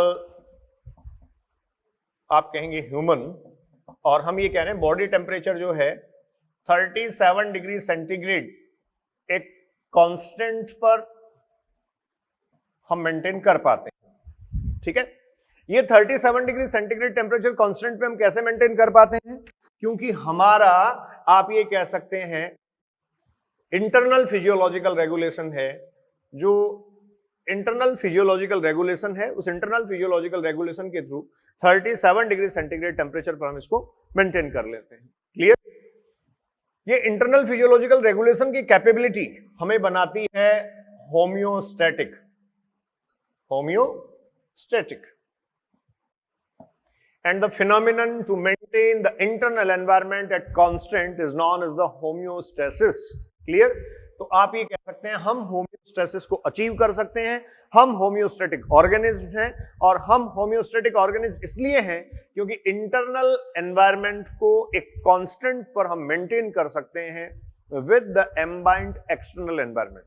जो बाहर का एनवायरनमेंट है, एक्सटर्नल एनवायरनमेंट है, एक्सटर्नल टेम्परेचर है, उसके चेंज होते, उसके बदलते फॉर्म के साथ भी, चेंज होते हुए आप ये कह सकते हैं फॉर्म जो है उसके साथ भी हम इंटरनल बॉडी टेम्परेचर को कांस्टेंटली मेंटेन कर लेते हैं।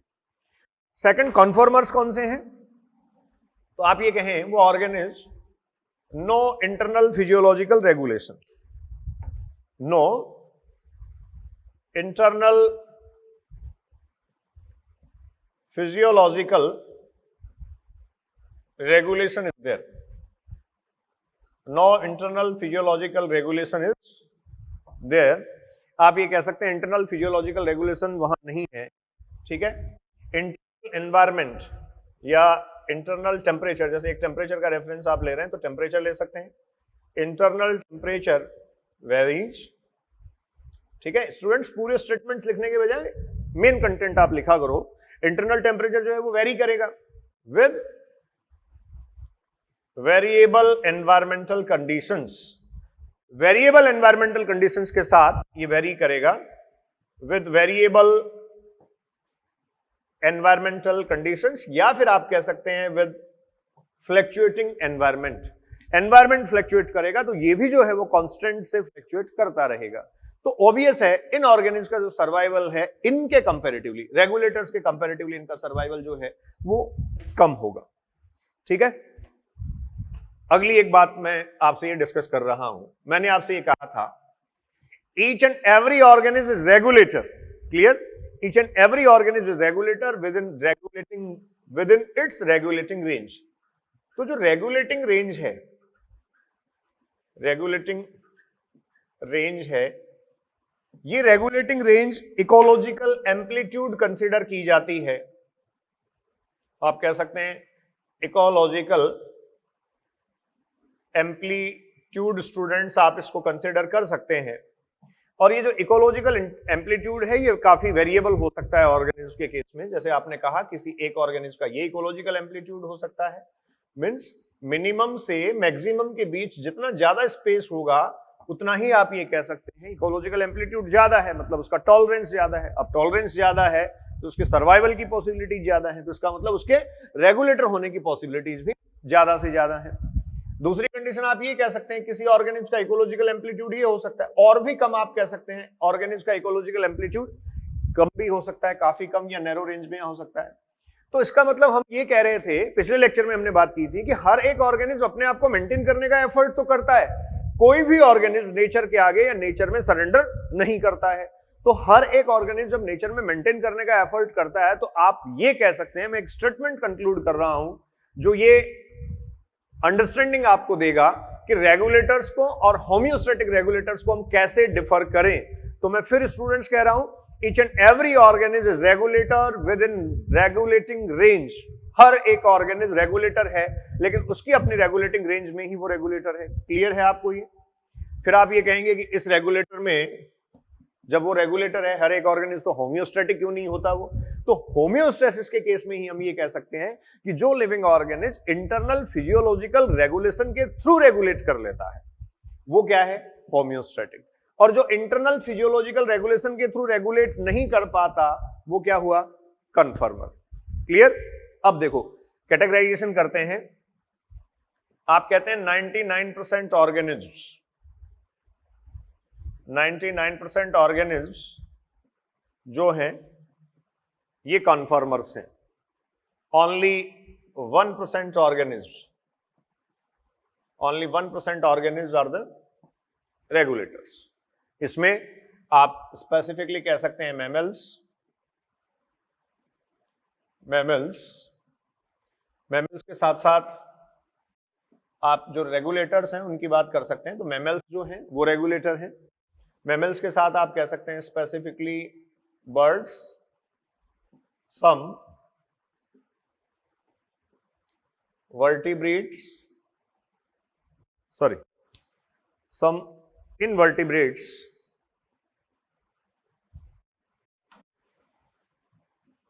लॉर इनवर्टिब्रेट्स। ठीक है, तो ये स्टूडेंट्स आप ये कह रहे हैं क्या है? रेगुलेटर। इसके अलावा आप कह सकते हैं सारे ऑर्गेनिज्म जो हैं ऑलमोस्ट 99%, सारे का मतलब 99% आपको पता है ऑलमोस्ट सारा ही होगा, तो ये जो ऑर्गेनिज्म है वो कन्फॉर्मर्स हैं। तो इसका मतलब रेगुलेटर होने के बेनिफिट्स क्या है? क्यों ऑर्गेनिज्म रेगुलेटिंग अपने आप को एक्टिविटीज में इन्वॉल्व रखती हैं? रेगुलेशन से बेनिफिट क्या है ऑर्गेनिज्म को, रेगुलेशन से फायदा क्या है, इन सबको हम स्टडी करेंगे। इससे पहले देखिए, अब मैं एनसीईआरटी पे पहले एक बार आता हूं। एनसीईआरटी जो लिखती है उसको हम पढ़ लेते हैं। आप एनसीईआरटी निकाल लें अपनी, और उसके ठीक बाद ये सारा कंटेंट मैं एक्सप्लेन करूंगा। तो NCERT page number 223, page number 223 पे स्टूडेंट्स आप आ जाएं। ये दिख रहा होगा आपको, जहां ग्राफ दे रखा है इसकी भी बात हम करेंगे। ये कह रहे हैं response to abiotic factors Having realized that the abiotic environment of many habitats may vary drastically in time, we now ask how do the organisms living in such habitats or cope or manage with stressful conditions. वो कह रहा है कि बहुत सारे organism हैं different conditions में और एनवायरमेंटल कंडीशंस में सर्वाइव करते हैं। देखो 10 मिनट लगेंगे, लेकिन इस पूरे मैटर को मैं डिस्कस करूंगा आपसे, जिससे आपकी सारी दिक्कतें खत्म हो जाएंगी, क्योंकि एनसीईआरटी की हर एक लाइन पढ़ना हमारे लिए बहुत ज्यादा जरूरी है। ठीक है, जो लोग नोट्स लिखना चाहते हैं वो मैं जितना बोर्ड पे लिखता हूं, मैं कई बार आपको कह चुका हूं, उतना डिटेक्ट कर लें। और ये बार बार मैं इसलिए कह रहा हूं क्योंकि कई सारे स्टूडेंट्स का ये जो है वो मैसेजेस और कॉल्स और इस तरीके की जो है डाउट्स आते हैं कि हम नोट्स कैसे लिखें। मेरे साथ इन्वॉल्व हो जाइए, कुछ लिखने की जरूरत आपको वैसे नहीं होगी, और फिर भी अगर आप लिखना चाहें तो जितना मैं लिखता हूं उतना आप मेंशन करें। हर एक स्टेटमेंट में जो बोल रहा हूं उसकी एक्सप्लेनेशन में बोल रहा हूं, एक से कई बार ज्यादा टाइम में बोल रहा हूं, वहां आप डिटेक्ट कर लें, अपनी एनसीईआरटी में आप लिखें। तो कह रहा है, we now ask how the organism living in such habitats or cope or manage with stressful conditions. कैसे स्ट्रेसफुल कंडीशंस के साथ ऑर्गेनिज्म मैनेज करती हैं? तो आपके पास आंसर है कि उन ऑर्गेनिज्म में रेस्पॉन्डिंग कैपेबिलिटी है, दे रेस्पॉन्ड टू द एनवायरमेंट, वो अपने एनवायरमेंट को रेस्पॉन्ड करती हैं। एनवायरमेंटल फैक्टर्स में जो चेंजेज आते हैं उनको वो डिटेक्ट करती हैं, उनको वो रिकॉग्नाइज करती हैं, और उन डिटेक्शन और रिकॉग्नाइजेशन के बाद वो रेस्पॉन्डिंग बिहेवियर अपना शो करती हैं, और उस रेस्पॉन्डिंग बिहेवियर के अकॉर्डिंग अपने आप को एडजस्ट कर लेती हैं, मैनेज कर लेती हैं, and they can cope with environment. Clear? उसके बाद ये कह रहा है, but before attempting the answer this question we should perhaps ask first why a highly variable external environment should bother the organism after all. कि बात तो ठीक है कि वो कैसे मैनेज कर लेती हैं या कैसे जो है वो अपने आप को वहां कॉप करती हैं, मतलब इस क्वेश्चन का आंसर जानने से पहले एनसीईआरटी ये लिखती है कि हमें ये जानना चाहिए कि एनवायरमेंट इतना फ्लक्चुएट क्यों करता है, why the environment is very highly variable और फ्लक्चुएटिंग। तो इसका आंसर आपके पास है, आप ये जानते हैं, देखिए यहां लिखा है, one would expect that during the course of millions of years of their existence, many species would evolve a relatively constant internal within the body environment that permits all the biochemical reactions and physiological functions to proceed with maximal efficiency and thus enhance the overall fitness of the species. This constancy, for example, could be in terms of the optimal temperature and optimal concentration of body fluid. ठीक है, एक और statement पढ़ लेता हूं, फिर मैं explain करता हूं। उसके बाद ये कह रहा है, ideally then the organism should try to maintain the constancy of its internal environment, a process called homeostasis, despite varying external environmental conditions that tend to upset its homeostasis. ठीक है, तो देखिए पहले कुछ स्टेटमेंट्स को एक्सप्लेन कर देता हूं। आप ये कह रहे हैं होम्योस्टेसिस आया टर्म, होम्योस्टेसिस क्या है? तो आप ये कहते हैं इंटरनल एनवायरनमेंट को, किसी भी ऑर्गेनिज्म के बॉडी के इंटरनल एनवायरनमेंट को एक कांस्टेंट पर मेंटेन करना होम्योस्टेसिस है। अगली बात, ऑर्गेनिज्म मैं होम्योस्टैटिक कंडीशन में हूं, मेरा बॉडी टेम्परेचर 37 डिग्री सेंटीग्रेड पर मेंटेन्ड है। ठीक है, अब मेरी जो सराउंडिंग्स हैं, ये जो सराउंडिंग है, ये सराउंडिंग मेरे इंटरनल एनवायरनमेंट को या होम्योस्टैटिक कंडीशंस को डिस्टर्ब करने का एफर्ट करती है। करती हैं का मतलब इनका कोई ये ऐसा मोटिव ऑब्जेक्टिव नहीं होता, लेकिन ये जैसे ही चेंज होंगी, ऑब्वियसली ये चेंज होंगी, तो इंटरनल एनवायरनमेंट को मुझे वैसे ही मैनेज रखना पड़ेगा। बाहर टेम्परेचर कम हो रहा है, बाहर टेम्परेचर ज्यादा हो रहा है, तो इन दोनों ही कंडीशन में मुझे रेगुलेट करना पड़ेगा। ठीक है, तो ये जो होम्योस्टैटिक रेगुलेशन है, स्टूडेंट्स यहां ध्यान दें आप, ये होम्योस्टैटिक रेगुलेशन जो है इसको दो तरीके से यहां एक्सप्लेन किया गया है। एक थर्मोरेगुलेशन, एक स्टूडेंट्स कहा गया है thermoregulation. The thermoregulation will be the temperature regulation. ठीक है, जैसे इंटरनल बॉडी टेम्परेचर की हम बार बार बात कर रहे हैं। और इसके अलावा आप कह सकते हैं ऑस्मो रेगुलेशन। ऑस्मो रेगुलेशन, ये ऑस्मो रेगुलेशन जो है वो ऑस्मोटिक कंसंट्रेशन को इंडिकेट करता है, ऑस्मोटिक कंसंट्रेशन को। और स्पेसिफिकली जो एक्वेटिक ऑर्गेनिज्म्स हैं, उन एक्वेटिक ऑर्गेनिज्म की अगर हम बात करें तो आप ये कह सकते हैं वो अपना ऑस्मोटिक कंसंट्रेशन एक पर्टिकुलर वैल्यू पर मेंटेन रखती हैं और वो उनको होम्योस्टैटिक कंडीशन में रखता है। मतलब जो भी वहां रेगुलेटर्स हैं या होम्योस्टैटिक रेगुलेटर्स हैं, उनकी बात हम कर रहे हैं। तो आपको यहां जो होम्योस्टेसिस है, मतलब इंटरनल एनवायरनमेंट को कांस्टेंट वैल्यू पर मेंटेन रखना है, तो वो मेंटेनेंस आपको in term of temperature regulation and in term of osmotic concentration regulation पे आपको देखना है। ठीक है, उसके बाद आपको यहां अगली बात ये दी गई है कि ये लिविंग ऑर्गेनिज्म जो है वो ट्राई करते हैं अपने आप को मेंटेन करने की और स्ट्रेसफुल कंडीशंस या जो भी फ्लक्चुएटिंग एनवायरमेंटल कंडीशंस हैं उनके साथ कोप करने की। और उनके साथ जब वो कॉप करते हैं या एडजस्ट करते हैं, तो क्वेश्चन आपसे ये पूछा गया कि वो इनके साथ कोप करते ही क्यों है, या फिर ये जो एनवायरमेंट है वो कंटिन्यूसली फ्लक्चुएट होते हुए क्यों उनको बोदर करता है, क्यों उनको जो है वो परेशान करता है। तो आपके पास इसका आंसर बहुत पहले से था कि हमारे सराउंडिंग एनवायरमेंट में जो चेंजेज आते हैं वो क्यों आते हैं, एनवायरमेंट फ्लक्चुएटिंग क्यों है। तो आपने कहा अर्थ रोटेशनल मोमेंट जो है, जिसमें डायरनल मोमेंट आप पढ़ चुके हैं, एनुअल मोमेंट आप पढ़ चुके हैं, रेस्पेक्टिवली आप ये जानते हैं ये डे नाइट और सीजनल वेरिएशंस को लीड करवाते हैं। और ये जो वेरिएशंस आते हैं, इन वेरिएशंस के कारण ऑर्गेनिज्म को कंटिन्यूसली आप ये कह सकते हैं अपना रेगुलेटिंग एफर्ट जो है वो मेंटेन रखना पड़ता है। अब इस रेगुलेटिंग एफर्ट में कुछ ऑर्गेनिज्म इंटरनल फिजियोलॉजिकल रेगुलेशन के साथ मेंटेन कर पाते हैं और कुछ ऑर्गेनिज्म ऐसा नहीं कर पाते। ठीक है, नेक्स्ट फिर देखिए यहां ये कह रहा है, let us take an analogy to clarify this important concept. एक एग्जांपल ही यहां लेना चाहता है और एक एनालॉजी जो है उसको क्लियर करना चाह रहा है। Suppose a person is able to perform his or her best when the temperature is 25 and wishes to maintain it so even when it is scorchingly hot or freezingly cold outside. ठीक है, वो कह रहा है कि जैसे कोई एक जो है, कोई एक पर्सन, जैसे मैं हूं, आप हैं, रूम टेम्परेचर 25 डिग्री सेंटीग्रेड होता है और 25 डिग्री सेंटीग्रेड टेम्परेचर पर हम अपनी बेस्ट एफिशिएंसी या फिर आप कह सकते हैं बेटर फंक्शनल एफिशिएंसी रिप्रेजेंट कर पाते हैं, क्योंकि हमारा बॉडी टेम्परेचर जो 37 डिग्री सेंटीग्रेड मेंटेन किया जाना था उसको सराउंडिंग से बहुत ज्यादा आप ये कह सकते हैं इंटरप्ट नहीं किया जा रहा, डिस्टर्ब नहीं किया जा रहा, बहुत सारा आप ये कह सकते हैं उसको एक तरीके से चैलेंजेस फेस नहीं करने पड़ रहे। मतलब बॉडी को इंटरनल फिजियोलॉजिकल रेगुलेशन के थ्रू 37 डिग्री सेंटीग्रेड मेंटेन करना था। अब सराउंडिंग अगर फ्लक्चुएटिंग होगी तब मेंटेन करने में दिक्कत आएगी, मेटाबॉलिक रेगुलेशन ही तो है अल्टीमेटली। लेकिन अगर वो 25 डिग्री सेंटीग्रेड है तो आप ये कह सकते हैं हमारा जो रेगुलेशन है वो इजी हो जाएगा, और हम चाहते हैं कि वो 25 डिग्री सेंटीग्रेड पर ही मेंटेन रहे। कब? तब भी जब बाहर आप ये कह सकते हैं एक्सट्रीमली हॉट हो और एक्सट्रीमली कोल्ड हो, दोनों ही कंडीशन दे रखी है, जैसे फ्रीजिंगली कहा गया। फिर कह रहा है it could be achieved at home in car while travelling and at work places by using an air conditioner in summer and heater in the winter. तो वो कह रहा है, ह्यूमन की बात की गई यहां, वो ये कह रहा है कि इसको जो है वो अचीव किया जा सकता है, it could be achieved at home in the car while travelling and work places.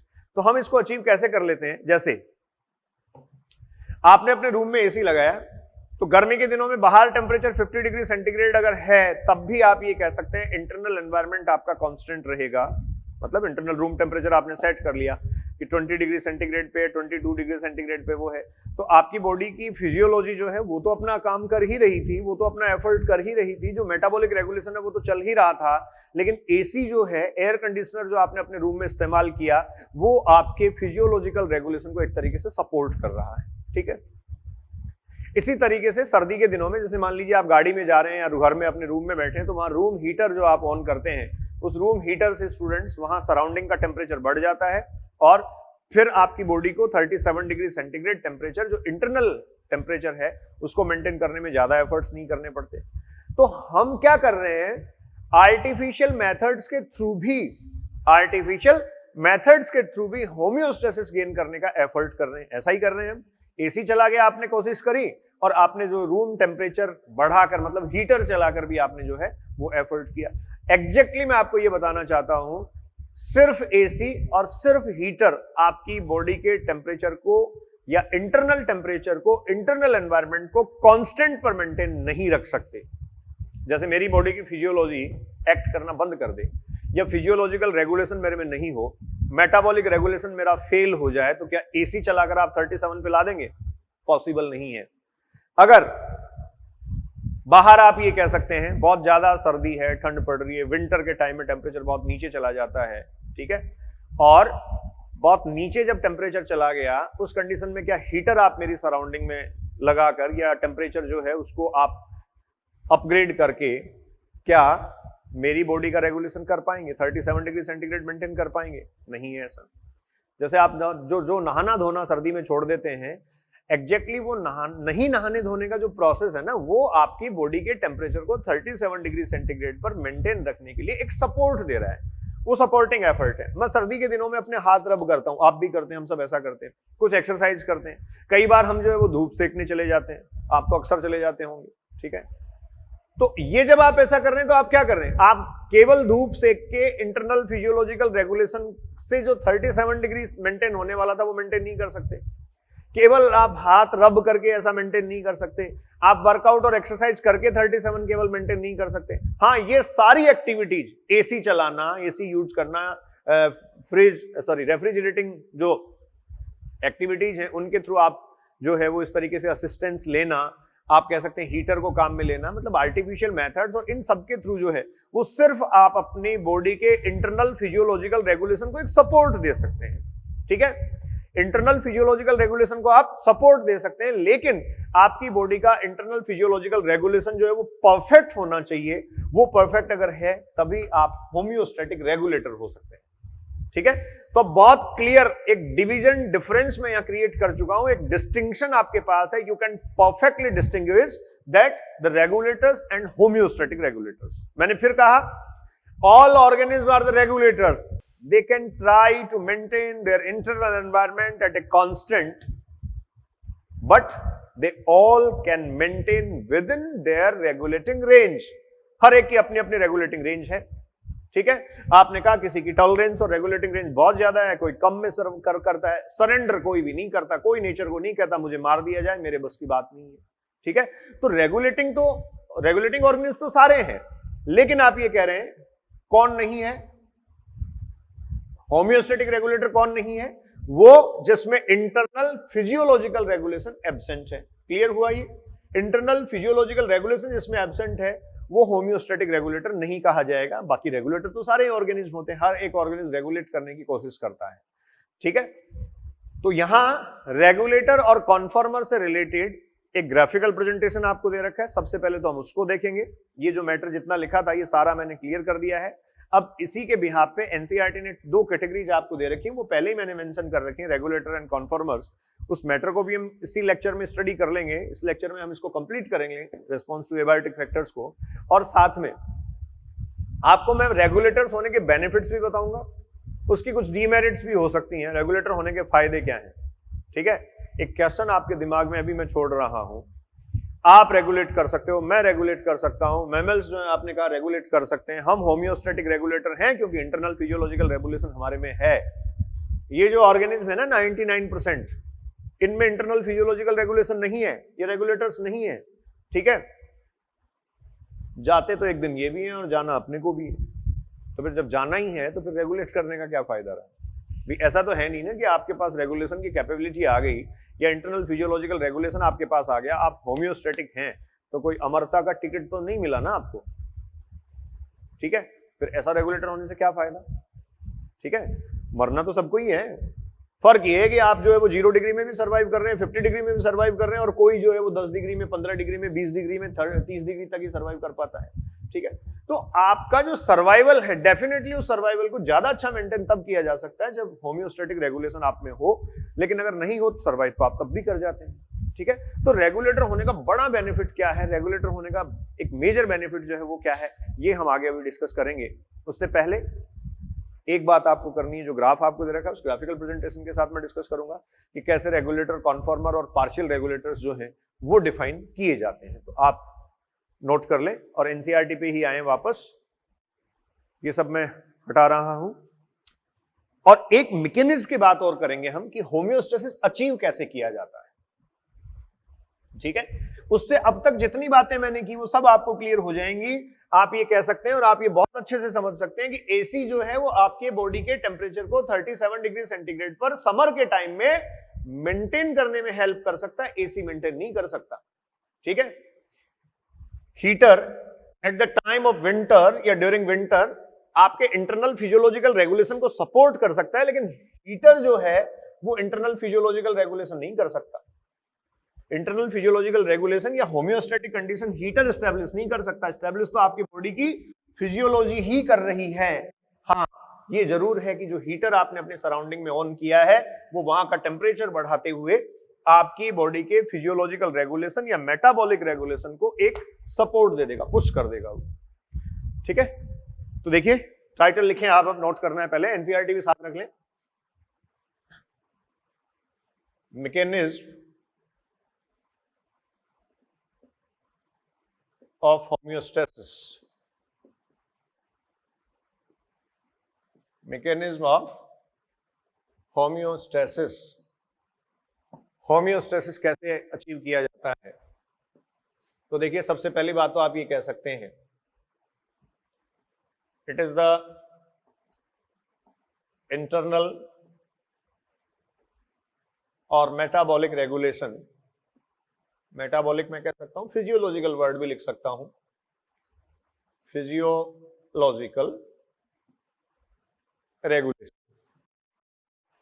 ठीक है। अब किसी भी ऑर्गेनिज्म में इंटरनल फिजियोलॉजिकल रेगुलेशन स्टूडेंट्स जब भी सेट किया जाता है, या जब भी किया जाता है, तो आप ये कह सकते हैं, सबसे पहले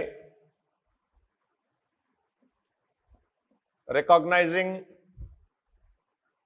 ऑर्गन्स, या इसको स्टूडेंट्स आप कह सकते हैं रिसेप्टर्स, ऑर्गेनिज्म में एक्ट करते हैं। जैसे मैंने आपको कहा था कि अपनी सराउंडिंग में चेंज होता है, अपने सराउंडिंग में टेम्परेचर जो है वो चेंज हुआ, या अपने सराउंडिंग में जो एनवायरमेंटल फैक्टर्स हैं वो फ्लक्चुएट हुए, उनमें चेंज आया, उनमें वेरिएशन आया, तो हमें क्या पता लगा? तो हमारे में सेंसिटिविटी थी। तो सबसे पहले तो आप ये कह सकते हैं बॉडी के जो ऑर्गन, जैसे हमारी बॉडी सेंसिटिव, हमारी स्किन जो है वो भी फील कर सकती है, तो इस तरीके से एक रिकॉग्नाइजिंग प्रोसेस है। तो सबसे पहले जो है वो किसी भी ऑर्गेनिज्म की बॉडी में रिसेप्टर्स होंगे या रिसेप्टर ऑर्गन होंगे, रिसेप्टर ऑर्गन्स। क्लियर? उसके ठीक बाद आप स्टूडेंट्स कह सकते हैं, अब रिसीव कर लिया गया, तो एग्जैक्टली ये एक तरीके से सिग्नल रिसीव किया गया कि ऐसा चेंज हुआ है, तो उसके अकॉर्डिंग एडजस्ट करना है। तो सेकंड जो होगा वो आप ये कह सकते हैं कंट्रोलर या कंट्रोलिंग ऑर्गन होगा। ठीक है। और ये कंट्रोलिंग ऑर्गन या तो खुद कंट्रोल कर लेगा या डायरेक्शन दे देगा, जैसे ब्रेन का इसमें रोल है। मैं बहुत क्लियरली लिख सकता हूं, हाइपोथैलेमस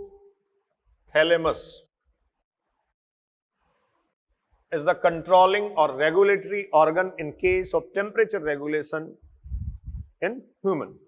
जो हमारा internal body temperature 37 degree centigrade पर मेंटेन करने की बार बार हम बात कर रहे हैं, उसका रेगुलेशन कौन कर रहा है? हाइपोथैलेमस। ठीक है। हाइपोथैलेमस यहां कंट्रोलिंग ऑर्गन भी है, रेगुलेटरी ऑर्गन भी है।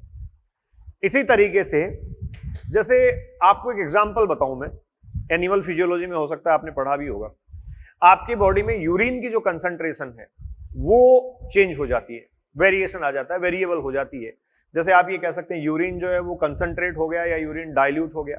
तो जो ऑस्मो रेगुलेटरी प्रोसेस है या ऑस्मो रेगुलेशन है वो कैसे किया जाता है? टेम्परेचर के केस में तो हमने बात कर ली, 37 degree centigrade temperature constantly maintain करना है, तो कॉन्स्टेंट मेंटेन करने के लिए मेटाबॉलिक रेगुलेशन जो है वो हाइपोथैलेमस करता है। तो वहां भी आप ये कह सकते हैं कंट्रोलिंग ऑर्गन एग्जैक्टली हाइपोथैलेमस, ये ब्रेन का पार्ट ही होगा। और वहां ऑस्मो रेगुलेशन कैसे किया जाएगा, इस बात को हम समझेंगे। तो मैकेनिज्म में देखिए क्या किया गया, the mechanism of the homeostasis, और to achieve homeostasis there will be the internal regulation और मेटाबॉलिक रेगुलेशन और physiological regulation. This regulation will performed by the organs. Initially, the recognizing organs or the receptors will recognize that how changes are there.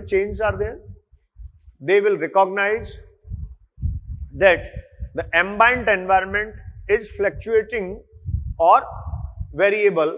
अब जैसे ही वो detect कर लेंगे, तो detect करने के बाद आप ये कह सकते हैं वो कंट्रोलर या कंट्रोलिंग ऑर्गन जो है उस रेगुलेटिंग और कंट्रोलिंग ऑर्गन तक उन सिग्नल्स को, इंफॉर्मेशंस को वो स्प्रेड करेंगे, या वहां तक वो आप ये कह सकते हैं वो ट्रांसफर करेंगे। तो फाइनली रेगुलेटिंग ऑर्गन जो है, रेगुलेटिंग ऑर्गन जो है वो इस प्रोसेस को रेगुलेट कर लेगा।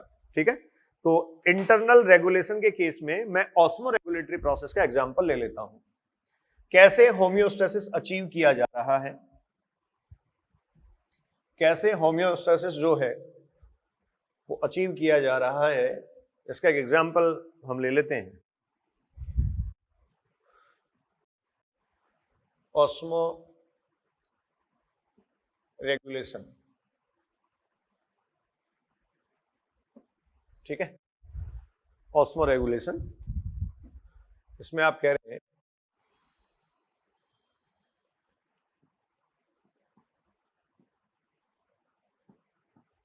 ब्लड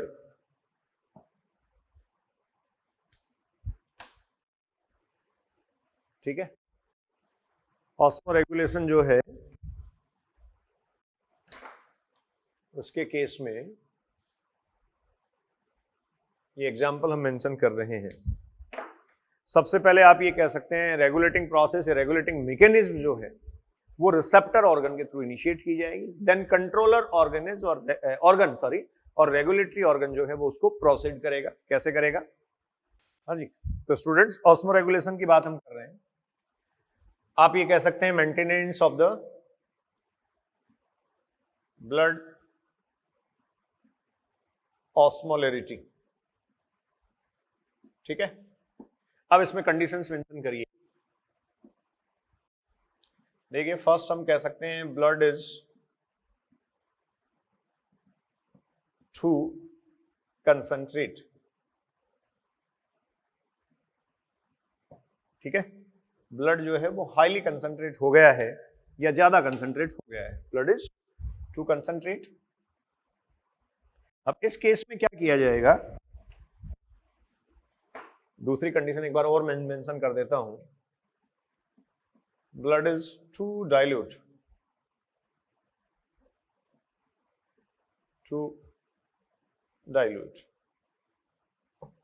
अब कंसंट्रेशन टू कंसंट्रेट हुआ, इसका मतलब आप ये कह सकते हैं, यहां तो मैं ये मेंशन कर दूंगा कि कंसंट्रेशन क्या हो गई है, कंसंट्रेशन हाई हो गई है। यहां आप कह सकते हैं कंसंट्रेशन क्या हुई है स्टूडेंट्स, लो हो गई है, ठीक है। नोट करते रहें।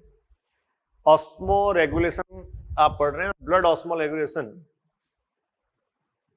ऑस्मोलैरिटी जो है स्टूडेंट्स उसको हम स्टडी कर रहे हैं, जिसमें आप कह रहे हैं एक कंडीशन आपके पास है blood is the too concentrate and second condition है blood is the too dilute. अब इन दोनों ही कंडीशन में कैसे रेगुलेट किया जाएगा? तो देखिए रेगुलेटिंग एंड कंट्रोलिंग ऑर्गन यहां भी स्टूडेंट्स हाइपोथैलेमस है, and that will instruct the kidneys. क्या होगा अगर बहुत ज्यादा डाइल्यूट है? तो आप ये कह सकते हैं इस केस में यूरिन रिलीज जो है, यूरिन रिलीज को बढ़ा दिया जाएगा। बात समझ आ रही है? आपने कहा बहुत ज्यादा डाइल्यूट हो गया, कंसंट्रेशन काफी कम हुई, तो यूरिन रिलीज बढ़ा दिया जाएगा, और यूरिन रिलीज बढ़ाए जाने से स्टूडेंट्स आप कह सकते हैं जो कंसंट्रेशन है वो कंसंट्रेशन क्या होगी, इंक्रीज हो जाएगी, कंसंट्रेशन इंक्रीज। और कंसंट्रेशन अगर इंक्रीज होगी तो आप ये कह सकते हैं वापस से ब्लड ऑस्मोलैरिटी को अचीव कर लिया गया, या आप कहेंगे ऑस्मो रेगुलेशन को अचीव कर लिया गया। तो यहां देखो क्या था, आपने कहा था blood is too dilute, dilute होना कंसंट्रेशन का गिरना, अगर मैं माइनस कंसीडर करूं कंसंट्रेशन गिरी, तो आपने कहा यूरिन रिलीज कर दिया गया और किडनीज को जो है वो इंस्ट्रक्ट किया गया है स्टूडेंट्स। यहाँ ये यूरिन रिलीज जैसे ही यहां से बढ़ाया गया तो यूरिन रिलीज बढ़ाए जाने पर कंसंट्रेशन इंक्रीज हुई, तो क्या मैं कह सकता हूं ये प्लस साइन है। तो देखिए जो माइनस था उसको फाइनली क्या कर दिया गया, प्लस, ठीक है, और फाइनली ऑस्मो रेगुलेशन हो गया। सेकंड कंडीशन आपके पास ये है the blood is too concentrate, तो यहां हाइपोथैलेमस एक्ट करते हुए क्या करेगा, that will cause a thrust, ठीक है, थ्रस्ट कोज कर दी जाएगी। तो थ्रस्ट कोज किए जाने से आप ये कह सकते हैं जो ड्रिंकिंग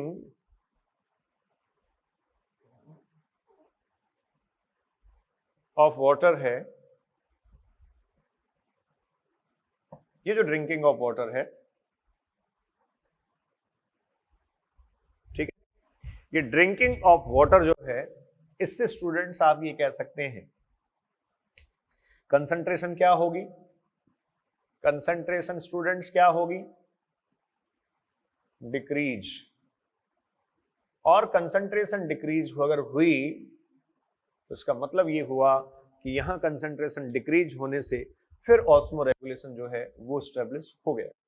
तो देखिए यहां कंसंट्रेशन इंक्रीज हुई थी, आपने कहा था blood is too concentrate, concentration increase हुई थी इसलिए मैं प्लस का साइन लगा रहा हूं, और थ्रस्ट खोज की गई जिससे मोर ड्रिंकिंग ऑफ वाटर जो है that will decrease the concentration. तो स्टूडेंट्स ये कंसंट्रेशन डिक्रीज कर दी गई। तो देखिए जो प्लस था उसको माइनस किया गया, जो माइनस था उसको क्या किया गया, प्लस किया गया, और इससे फाइनली ऑस्मो रेगुलेशन हो गया। ठीक है, तो ये एक तरीके से ऑस्मो रेगुलेशन की एक्टिविटी है। दिस ऑस्मो रेगुलेशन एक्टिविटी और the homeostatic regulation relay on the negative feedback. समझ आ रही है बात? नेगेटिव फीडबैक मैंने क्यों कहा, ये नोट करने वाला पॉइंट है। This internal homeostatic regulation is relay on depends on the negative feedback। अब नेगेटिव फीडबैक पे कैसे डिपेंड करता है, आप ये कह रहे हैं जैसे मान लो बॉडी टेम्परेचर पे मैं आ जाता हूं वापस, इंटरनल बॉडी टेम्परेचर जो है 37 डिग्री सेंटीग्रेड पर मेंटेन करने की आप बात कर रहे थे, और आप ये कह रहे थे 37 डिग्री सेंटीग्रेड पर मेंटेन करना है। बाहर का टेम्परेचर अगर गिरा है तो आप अंदर वाले को ऊपर करिए, और बाहर का टेम्परेचर अगर इंक्रीज हुआ है तो आप ये कह सकते हैं उस इंक्रीजिंग टेम्परेचर के साथ अंदर का टेम्परेचर इंक्रीज नहीं होना चाहिए, वो मेंटेन रहना चाहिए।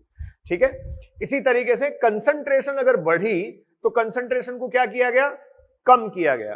कंसंट्रेशन अगर कम हुई तो कंसंट्रेशन को बढ़ाया गया। So homeostasis rely on the negative feedback. First point में लिख रहा हूं, होम्योस्टेसिस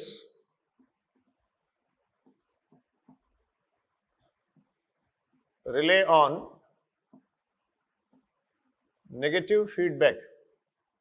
ठीक है, अच्छे से समझ लीजिए, और बहुत बेसिक है, इसमें कुछ भी नहीं है ऐसा, है ना। फिर बहुत सारे बच्चों के क्वेश्चंस आते हैं, डाउट रहता है उनको, नेगेटिव फीडबैक क्या, अरे पॉजिटिव हो तो नेगेटिव कर दो, नेगेटिव है तो पॉजिटिव कर दो, मतलब जो जैसा है उसका उल्टा करना है आपको।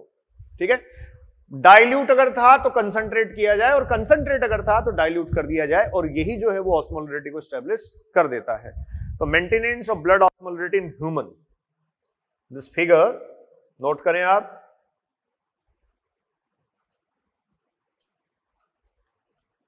Maintenance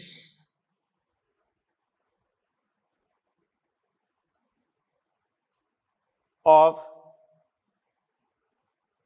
blood osmolarity in human, maintenance of blood osmolarity in human। ठीक है, फिजियोलॉजिकल रेगुलेशन इसका जो है वो आप डिटेल में पढ़ते हैं, हमें सिर्फ एक इंडिकेटिव एग्जांपल इसका लेना था। हो गया। अगली इंपॉर्टेंट बात देखिए, आपने कहा होम्योस्टेसिस जो है वो नेगेटिव फीडबैक पर डिपेंड करता है, इट रिले और depends on the negative feedback, और उसके अकॉर्डिंग चेंज कर दिए जाने से होम्योस्टेसिस स्टेब्लिश हो जाता है। अब देखो जो रेगुलेशन है,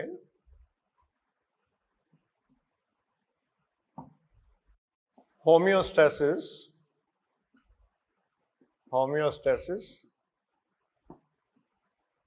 कैन अचीव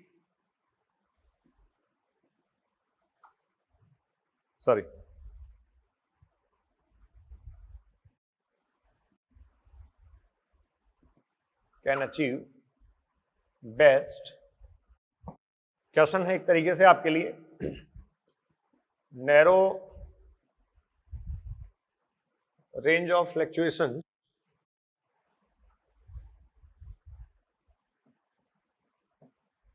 और wide range of fluctuations, wide range of fluctuations. ये मैंने कंसेप्ट निकाला है जहां एनसीईआरटी आपको ये कहती है कि आपकी सराउंडिंग में या किसी पर्सन की सराउंडिंग में अगर 25 डिग्री सेंटीग्रेड टेम्परेचर है तो वो चाहता है कि वो 25 डिग्री सेंटीग्रेड टेम्परेचर मेंटेन रहे। क्लियर? इसका मतलब फ्लक्चुएशंस नहीं आए, और अगर फ्लक्चुएशंस आते हैं, नैरो रेंज के फ्लक्चुएशंस होते हैं, तो डेफिनेटली आप ये कह सकते हैं मेंटेन करने के लिए क्या एफर्ट करना पड़ेगा। तो homeostasis can achieve best, can achieve at its best in narrow range of the fluctuations और वाइड रेंज ऑफ फ्लक्चुएशंस। जितनी वाइड रेंज फ्लक्चुएशंस की होगी उतना ही आप ये कह सकते हैं मेटाबॉलिक रेगुलेशन में मेंटेन करने में दिक्कत आएगी। ठीक है, हमारे आसपास आपने कहा 25 डिग्री सेंटीग्रेड टेम्परेचर है, 25 से 28 हो गया, 22 हो गया, 3 हो गया, तो जो बहुत नैरो रेंज के फ्लक्चुएशंस हैं वो ज्यादा अच्छा होम्योस्टेसिस स्टैब्लिश करवा देते हैं। या फिर ये कह दीजिए नैरो रेंज के फ्लक्चुएशंस अगर होंगे तो जो ऑर्गेनिज्म हैं उन ऑर्गेनिज्म को ज्यादा दिक्कत नहीं आती मेंटेन करने में, वो ज्यादा प्रॉब्लमेटिक मैनर फेस नहीं करती, वो मेंटेन कर लेती हैं। तो नैरो रेंज ऑफ फ्लक्चुएशंस में होम्योस्टेसिस को बेस्ट अचीव किया जा सकता है। Students, wide range of fluctuations अगर होगी तो लिविंग ऑर्गेनिज्म को मेंटेन करने में, रेगुलेट करने में ज्यादा एफर्ट्स करने पड़ेंगे, उनको ज्यादा परेशानी का सामना करना पड़ सकता है। लेकिन अगली बात जो इसके साथ मैं लिख रहा हूं, बहुत सारे बच्चों को कंफ्यूजन ये होता है, होम्योस्टेसिस अगर है किसी ऑर्गेनिज्म में या कोई भी ऑर्गेनिज्म होम्योस्टैटिक रेगुलेटर है that can tolerate a wide range of the fluctuations. दोनों अलग अलग बातें हैं, दोनों पॉइंट अलग अलग हैं, नोट करें आप। Homeostatic regulator, homeostatic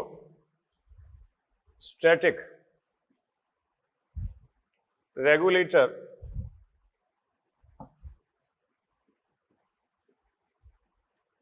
can tolerate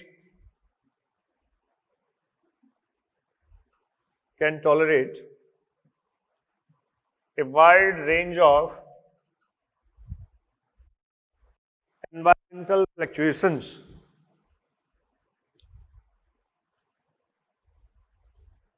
Wide range of environmental fluctuations.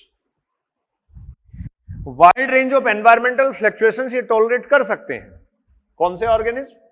आप कह रहे हैं homeostatic regulators can tolerate a wide range of the environmental fluctuations. अब मैं होम्योस्टैटिक रेगुलेटर हूं तो एनवायरमेंटल फ्लक्चुएशंस की वाइड रेंज को टॉलरेट कर पाया, 0 डिग्री सेंटीग्रेड से लेकर 50 डिग्री सेंटीग्रेड तक अपने आप को स्टेब्लिश कर पाया। तो मेरा रेगुलेटिंग जो प्रोसेस है उसके कारण मेरा टॉलरेंस बढ़ गया है, टॉलरेंस रेंज मेरी वाइड होगी अगर मैं होम्योस्टैटिक रेगुलेटर हूं तो आप ये कह सकते हैं होम्योस्टैटिक रेगुलेटर का जो टॉलरेंस रेंज है वो क्या होगा? टॉलरेंस रेंज, ये स्टूडेंट्स आप कह सकते हैं टॉलरेंस रेंज होगा उसका wide. Clear students? Tolerance range उसका वाइड होगा, लेकिन अगर अब आप बात करें वो ज्यादा अच्छा रेगुलेट या मेंटेन कब कर पाता है? जब फ्लक्चुएशंस, जो एनवायरमेंटल फ्लक्चुएशंस हैं वो नैरो रेंज में होते हो। तो ये दोनों बातें शायद आपको अच्छे से समझ आ गई होंगी कि मेरे आसपास, मेरी सराउंडिंग में अगर एनवायरमेंटल फ्लक्चुएशंस कम से कम होंगी तो मैं अपने आप को अच्छा मेंटेन कर पाऊंगा, मेरा अपना होम्योस्टैटिक रेगुलेशन ज्यादा अच्छा होगा। जबकि फ्लक्चुएशंस अगर बढ़ेंगे तो मुझे होम्योस्टैटिक रेगुलेशन मेंटेन करने में या इंटरनल एनवायरनमेंट को कांस्टेंट पे मेंटेन करने में बड़ी दिक्कतों का सामना करना पड़ेगा या ज्यादा एफर्ट्स करने पड़ेंगे, मेटाबॉलिक रेगुलेशन में मुझे परेशानी होगी। ठीक है, ये बात कहना चाह रहा ये। लेकिन अगर मैं होम्योस्टैटिक रेगुलेटर हूं, मतलब एस्टैब्लिश्ड हूं, इंटरनल फिजियोलॉजिकल रेगुलेशन की कैपेबिलिटी मेरे में है, तो मेरी टॉलरेंस रेंज वाइड होगी। ठीक है, तो दोनों को मिक्स कभी नहीं करें आप, दोनों को अलग अलग आप रखें। ठीक है, तो ये देखिए मैकेनिज्म ऑफ होम्योस्टैटिक रेगुलेशन आपके पास था, और होम्योस्टैटिक रेगुलेशन के साथ साथ मैंने आपको बता दिया है इससे रिलेटेड दो स्पेसिफिक कंसेप्ट्स हैं, जिसमें एक बताया गया आपको homeostasis can achieve at its best. कब बेस्ट अचीव किया जा सकता है? while the environmental fluctuations will occur in the narrow range of the fluctuations। और होम्योस्टैटिक रेगुलेटर जो है उसके टॉलरेंस की रेंज जो है वो क्या हो जाती है? वाइड। क्लियर? अब देखिए ग्राफिकल प्रेजेंटेशन पे आते हैं और फिर कॉन्फॉर्मर्स और रेगुलेटर से रिलेटेड एनसीईआरटी का जो मैटर है उसको डिस्कस कर लेते हैं, और रेगुलेटर होने के जो फायदे हैं, बेनिफिट्स हैं, उनको काउंट कर लेते हैं। कॉन्फॉर्मर होने के भी फायदे और नुकसान हो सकते हैं, मेरिट डिमेरिट हो सकते हैं, उन सबको काउंट हम कर लेते हैं। ठीक है, तो ये हटा देता हूं। अब देखिए एनसीईआरटी यहां जो एक ग्राफिकल प्रेजेंटेशन के थ्रू इनको शो कर रही है, हालांकि एक्टोथर्म और एंडोथर्म के केस में मैं ग्राफ आपको एक बता चुका हूं। एक में आपने कहा एक्सटर्नल एनवायरनमेंट बढ़ने के साथ साथ इंटरनल बॉडी एनवायरनमेंट या इंटरनल बॉडी टेम्परेचर का रेफरेंस हमने वहां लिया है, वो भी कॉन्स्टेंटली बढ़ता जाता है, कंटिन्यूसली बढ़ता चला जाता है, और ऐसे केस में आप उसको क्या कहेंगे? वो कॉन्फॉर्मर है, वो रेगुलेटर नहीं है। वो क्या है? कन्फर्मर, वो रेगुलेटर नहीं है। ठीक है, लेकिन देखिए एनसीईआरटी का जो ग्राफ है उसकी बात स्टूडेंट्स में आपसे कर रहा हूं, और इसमें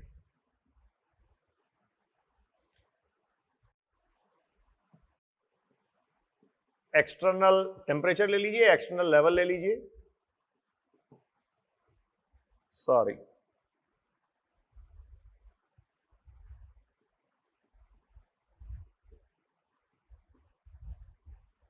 एक्सटर्नल लेवल, ये इंटरनल लेवल। आप टेम्परेचर ले लो, ऑस्मोटिक रेगुलेशन ले लो, कोई भी आप पैरामीटर जो है वो यहां ले सकते हैं, ठीक है। एक्सटर्नल लेवल की स्केलिंग है और ये इंटरनल लेवल की स्केलिंग। तो देखो यहां 3 टाइप ऑफ ऑर्गेनिज्म कंसीडर किए गए। फर्स्ट ये वो है, जैसे मान लो ये मैं हूं, आप भी हो सकते हैं, ये लीजिए, इसमें कोई डाउट है ही नहीं, no if and but is there. Sorry, अब इफ एंड बट नहीं है तो फिर लाइन तो सीधी हो ना।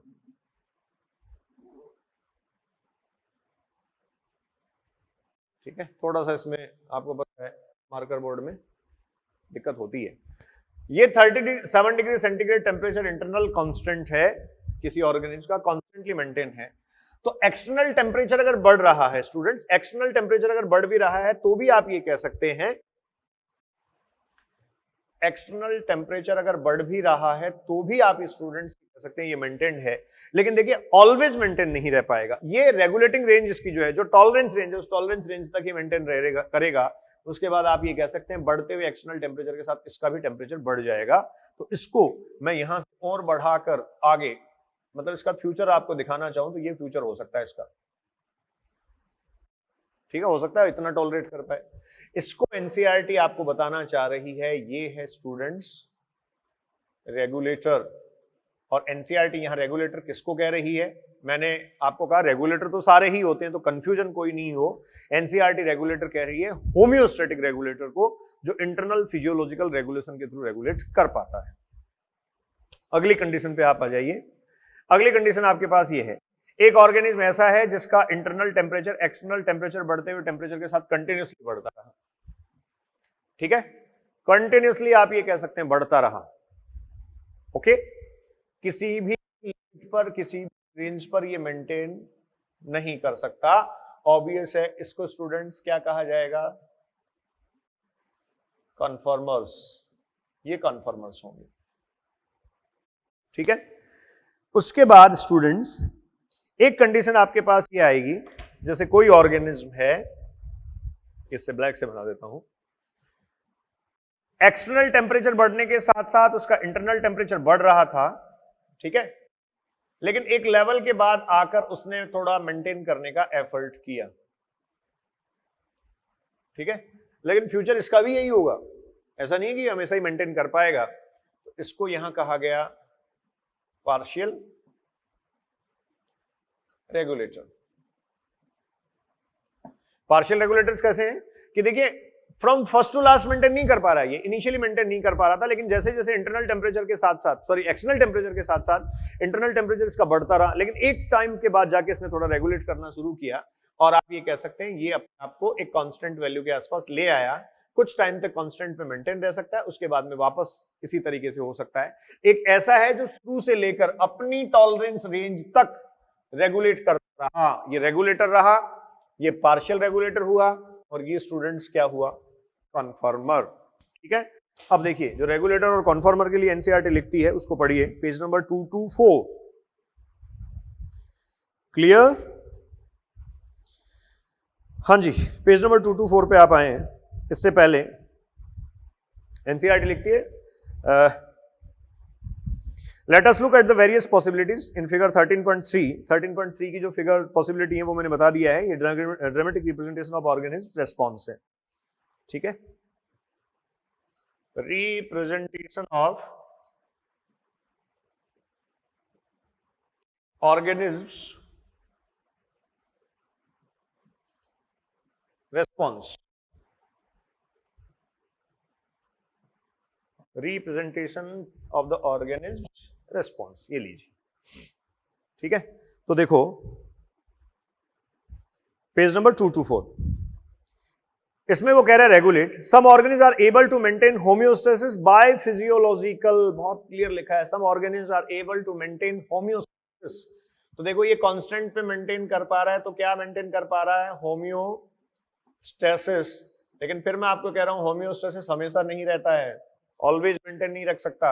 अगर ऑलवेज मेंटेन रखा रहेगा मतलब इंटरनल फिजियोलॉजिकल रेगुलेशन जो है उसका हर एक रेंज में चलता रहेगा या हर एक टेम्परेचर और एनवायरमेंट की जो फैक्टर्स हैं उनकी लिमिट तक चलता रहेगा, तो फिर तो वो कभी मरेगा नहीं। ठीक है, तो वो कह रहा है physiological regulation, some time behavioural also. ठीक है, कुछ होम्योस्टैटिक रेगुलेशन जो है वो इस होम्योस्टैटिक रेगुलेशन को कह रहा है फिजियोलॉजिकल, और कई बार ये बिहेवियरल भी हो सकता है। जैसे बिहेवियरल का एक एग्जांपल आपको मैं बताऊं, आपके बॉडी टेम्परेचर को मेंटेन करने में, आपके बॉडी को मेटाबॉलिज्म को रेगुलेट करने में ज्यादा एफर्ट करने पड़ रहे थे और आपने क्या किया, बाहर जाके धूप में आप बैठ गए, बहुत लंबे टाइम तक अगर आप बैठे रहे तो ये पॉसिबिलिटी है कि आपकी बॉडी के जो एफर्ट्स हैं वो कम हो जाएं, काफी कम हो जाएं, नेग्लिजिबल हो जाएं, और जो एक्सटर्नल सोर्स ऑफ हीट है वहां से आप 37 डिग्री सेंटीग्रेड मेंटेन कर लें। लेकिन वहां बहुत लंबे टाइम तक आप धूप में बैठे रहो, हो सकता है आपकी बॉडी का टेम्परेचर अब 37 से ऊपर जाने लग जाए, बढ़ने लग जाए, तब आपका फिर मेंटेन करने के लिए इंटरनल रेगुलेशन ही काम आएगा। तो आपने उससे पहले जो 37 तक अपने आप को आप लाए, वो बिहेवियर हो सकता है। छिपकली धूप सेकती है, in desert, the lizard basks in the sun, वो अपना बिहेवियरल रेस्पॉन्स दे रही है, और उस बिहेवियरल रेस्पॉन्स से आप ये कह रहे हैं समटाइम जो है वो क्या कर लेती है, होम्योस्टेसिस मेंटेन कर लेती है, या इंटरनल फिजियोलॉजिकल रेगुलेशन के बजाय आप कह सकते हैं बिहेवियरल रेगुलेशन से भी एक कांस्टेंट एनवायरनमेंट मेंटेन कर लेती है। तो ये कह रहा है which ensure constant body temperature, constant osmotic concentration। तो देखिए स्टूडेंट्स, रेगुलेशन है ये मैंने आपको पहले ही क्लियर कर दिया, रेगुलेशन जो है वो टेम्परेचर और ऑस्मोटिक कंसंट्रेशन दोनों के केस में आप देख सकते हैं। All birds and mammals and few very lower vertebrates and invertebrate species are indeed capable of such regulation. जो कौन से क्या क्या कर सकते हैं, thermo regulation and osmo regulation कर सकते हैं। तो आपने कहा होम्योस्टेसिस जो मेंटेन कर सकते हैं, जो थर्मो रेगुलेशन और ऑस्मो रेगुलेशन कर सकते हैं in term of thermo and in term of osmo, ये आप कह रहे हैं रेगुलेशन कर सकते हैं। और कौन से ऑर्गेनिज्म कर सकते हैं, कुछ ऑर्गेनिज्म कर सकते हैं, मैंने पहले नाम लिख दिया था, उसमें आप ध्यान रखें मैमल्स हैं, बर्ड्स हैं, फिर कह रहा है few lower vertebrates and invertebrates. ठीक है, ये ध्यान रखें, लोअर वर्टिब्रेट्स एंड इनवर्टिब्रेट्स। ठीक है, उसके बाद देखो, evolutionary biologist believe that the success of mammals is largely due to their ability to maintain constant body temperature and sigh whether they live in Antarctica और इन द सहारा डेजर्ट। ठीक है, in mechanisms used by the most mammals to regulate their body temperature are similar to the ones that we human use. We maintain a constant body temperature of body temperature of 37 degree centigrade. Minus नहीं है ये. In summer, when outside temperature is more than our body temperature, we sweat profusely. The resulting evaporate cooling similar to what they happen with a desert cooler in operation. जब गर्मी के दिन होते हैं तो आप ये कह सकते हैं आपकी बॉडी से काफी स्वेटिंग होती है, पसीना आपको खूब आता है, और जैसे ही आपकी बॉडी सरफेस से हवा लगती है तो बॉडी ठंडी हो जाती है। हवा लगने पर आपको अच्छा अनुभव होता है, आपकी बॉडी का टेम्परेचर कम हो रहा है। ठीक है, फिर कह रहा है in winter when the temperature is much lower than the 37 degree centigrade we start to severe. ठीक है, a kind of exercise which produce heat and raise the body temperature. Plants on the other hand do not have such mechanisms to maintain internal temperature। तो plants के पास ऐसा कोई regulation process नहीं होता। तो देखो, अब आप ये कहेंगे जो रेगुलेटरी मैकेनिज्म है या होम्योस्टेटिक रेगुलेटर है उसके होने के बेनिफिट्स क्या है, ये यहां इसने मेंशन किया है। वो कह रहा है कि जो इवोल्यूशनरी बायोलॉजिस्ट है वो इस बात को सपोर्ट करते हैं होम्योस्टेटिक रेगुलेटर होने से फायदा ये है, होम्योस्टेटिक रेगुलेटर होने से ये फायदा है कि आपकी इवोल्यूशनरी सक्सेस बढ़ जाएगी। बेनिफिट्स टाइटल लिख लें आप स्टूडेंट्स बाकायदा, बेनिफिट्स ऑफ रेगुलेशन या इंटरनल फिजियोलॉजिकल रेगुलेशन और होम्योस्टेटिक रेगुलेशन। बेनिफिट्स और मेरिट्स ऑफ रेगुलेशन। कौन सा regulation? Internal physiological regulation, internal physiological regulation.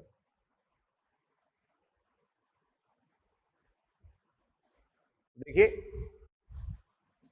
मैं कह रहा हूं बेनिफिट्स,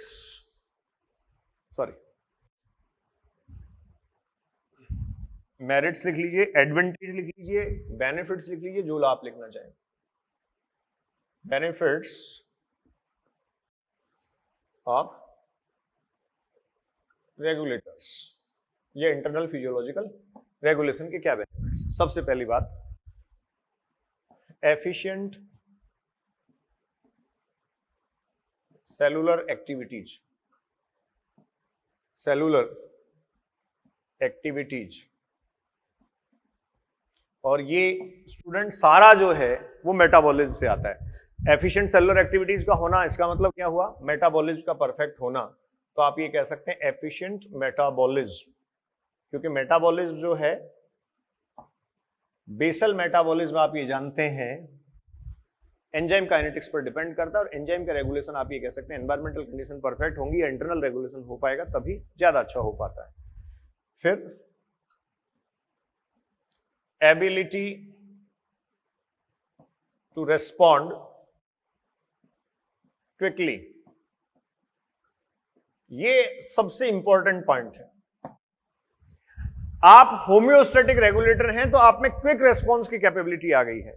ये जो क्विक रेस्पॉन्स की कैपेबिलिटी है, इसका परफेक्ट एग्जांपल आपको दे रखा है कि जब आप आगे एडेप्टेशन में ही एग्जांपल दे रखा है, जब आप हिली एरियाज में जानते हैं या माउंटेन पर जाते हैं, तो माउंटेन पे आप वहां जाएंगे तो आप सफोकेशन फील करते हैं, आप ये कह सकते हैं अनकंफर्ट और अनईजी फील करते हैं। लेकिन आपको एग्जांपल दे रखा है कि जब आप चंडीगढ़ से होते हुए मनाली और आप कह सकते हैं रोहतांग पास तक जाते हैं, जो रोहतांग पास है वहां तक अगर आप जाते हैं, 13,058 फीट की हाइट पर ये है, 13,058 फीट, ठीक है। उसके बाद में आप जाते हैं चीन, लद्दाख जो भारत का हिस्सा है, और उसके बाद में चाइना बॉर्डर आता है। तो आप इन हिली एरियाज पर या माउंटेन पर जब जाते हैं तो आप ये कह सकते हैं आप अनईजी फील करते हैं, आप कंफर्टेबल फील नहीं करते, but you can maintain, you can adjust and you can cope with the environment. आप जो है वो उस एनवायरमेंटल कंडीशन के साथ या उन एनवायरमेंटल कंडीशंस के साथ अपने आप को एडजस्ट कर लेते हैं। क्यों कर लेते हैं? Because you have the ability of the quick response. Quick response की कैपेबिलिटी आप में आई। ये जो क्विक रेस्पॉन्स की कैपेबिलिटी आप में आई, ये क्विक रेस्पॉन्स की कैपेबिलिटी आपको उन एक्सट्रीम कंडीशंस में भी क्या करवा देती है, सर्वाइवल आपका मेंटेन करवा देती है। वहां आपको सफोकेशन फील होता है, ऑक्सीजन की कमी अगर है, तो डेफिनेटली आप ये कह सकते हैं आपकी बॉडी का इंटरनल फिजियोलॉजिकल रेगुलेशन एक्ट करता है, जो आरबीसी है उनका प्रोडक्शन बढ़ा दिया जाता है, हीमोग्लोबिन की जो बाइंडिंग एफिशिएंसी है, एफिनिटी है, उसको कम किया जाता है सॉरी, और सॉरी ब्रीदिंग रेट को जो है वो फास्ट कर लिया जाता है, जिससे आप मेंटेन कर सकते हैं। तो ये क्विक रेस्पॉन्स की कैपेबिलिटी आप में इसलिए आई क्योंकि आप क्या थे, रेगुलेटर। आप किसी दूसरे ऑर्गेनिज्म को एस्टेब्लिश करके देखिए, क्विक रेस्पॉन्स की कैपेबिलिटी उसमें नहीं होगी। कौन से ऑर्गेनिज्म को? जो 99% ऑर्गेनिज्म हैं क्या है, कॉन्फॉर्मर्स हैं। इन कॉन्फॉर्मर्स में क्विक रेस्पॉन्स की कैपेबिलिटी नहीं है। आप किसी एक प्लांट को ले जाकर रोहतांग पास में एस्टेब्लिश करते हैं या वहां लगाते हैं तो ऑब्वियस है वो सर्वाइव वहां नहीं कर पाएगा, क्योंकि एनवायरमेंटल कंडीशंस के साथ कोप करने की, मैनेज करने की कैपेबिलिटी उसमें आपकी जैसी नहीं है, ठीक है। And the most important evolutionary, third point लिख सकता हूं इसको मैं, इवोल्यूशनरी सक्सेस। ह्यूमन जो है वो most successful evolutionary most successful है। ह्यूमन आप कह सकते हैं इवोल्यूशनरी मोस्ट सक्सेसफुल ऑर्गेनिज्म है, मोस्ट सक्सेसफुल ऑर्गेनिज्म। और स्टूडेंट्स ये मोस्ट सक्सेसफुल ऑर्गेनिज्म इसीलिए है क्योंकि ये होम्योस्टैटिक रेगुलेटर है, होम्योस्टैटिक रेगुलेटर है। एनवायरमेंटल कंडीशंस के साथ उसको एडजस्ट करने का आप ये कह सकते हैं उसमें पोटेंशियल।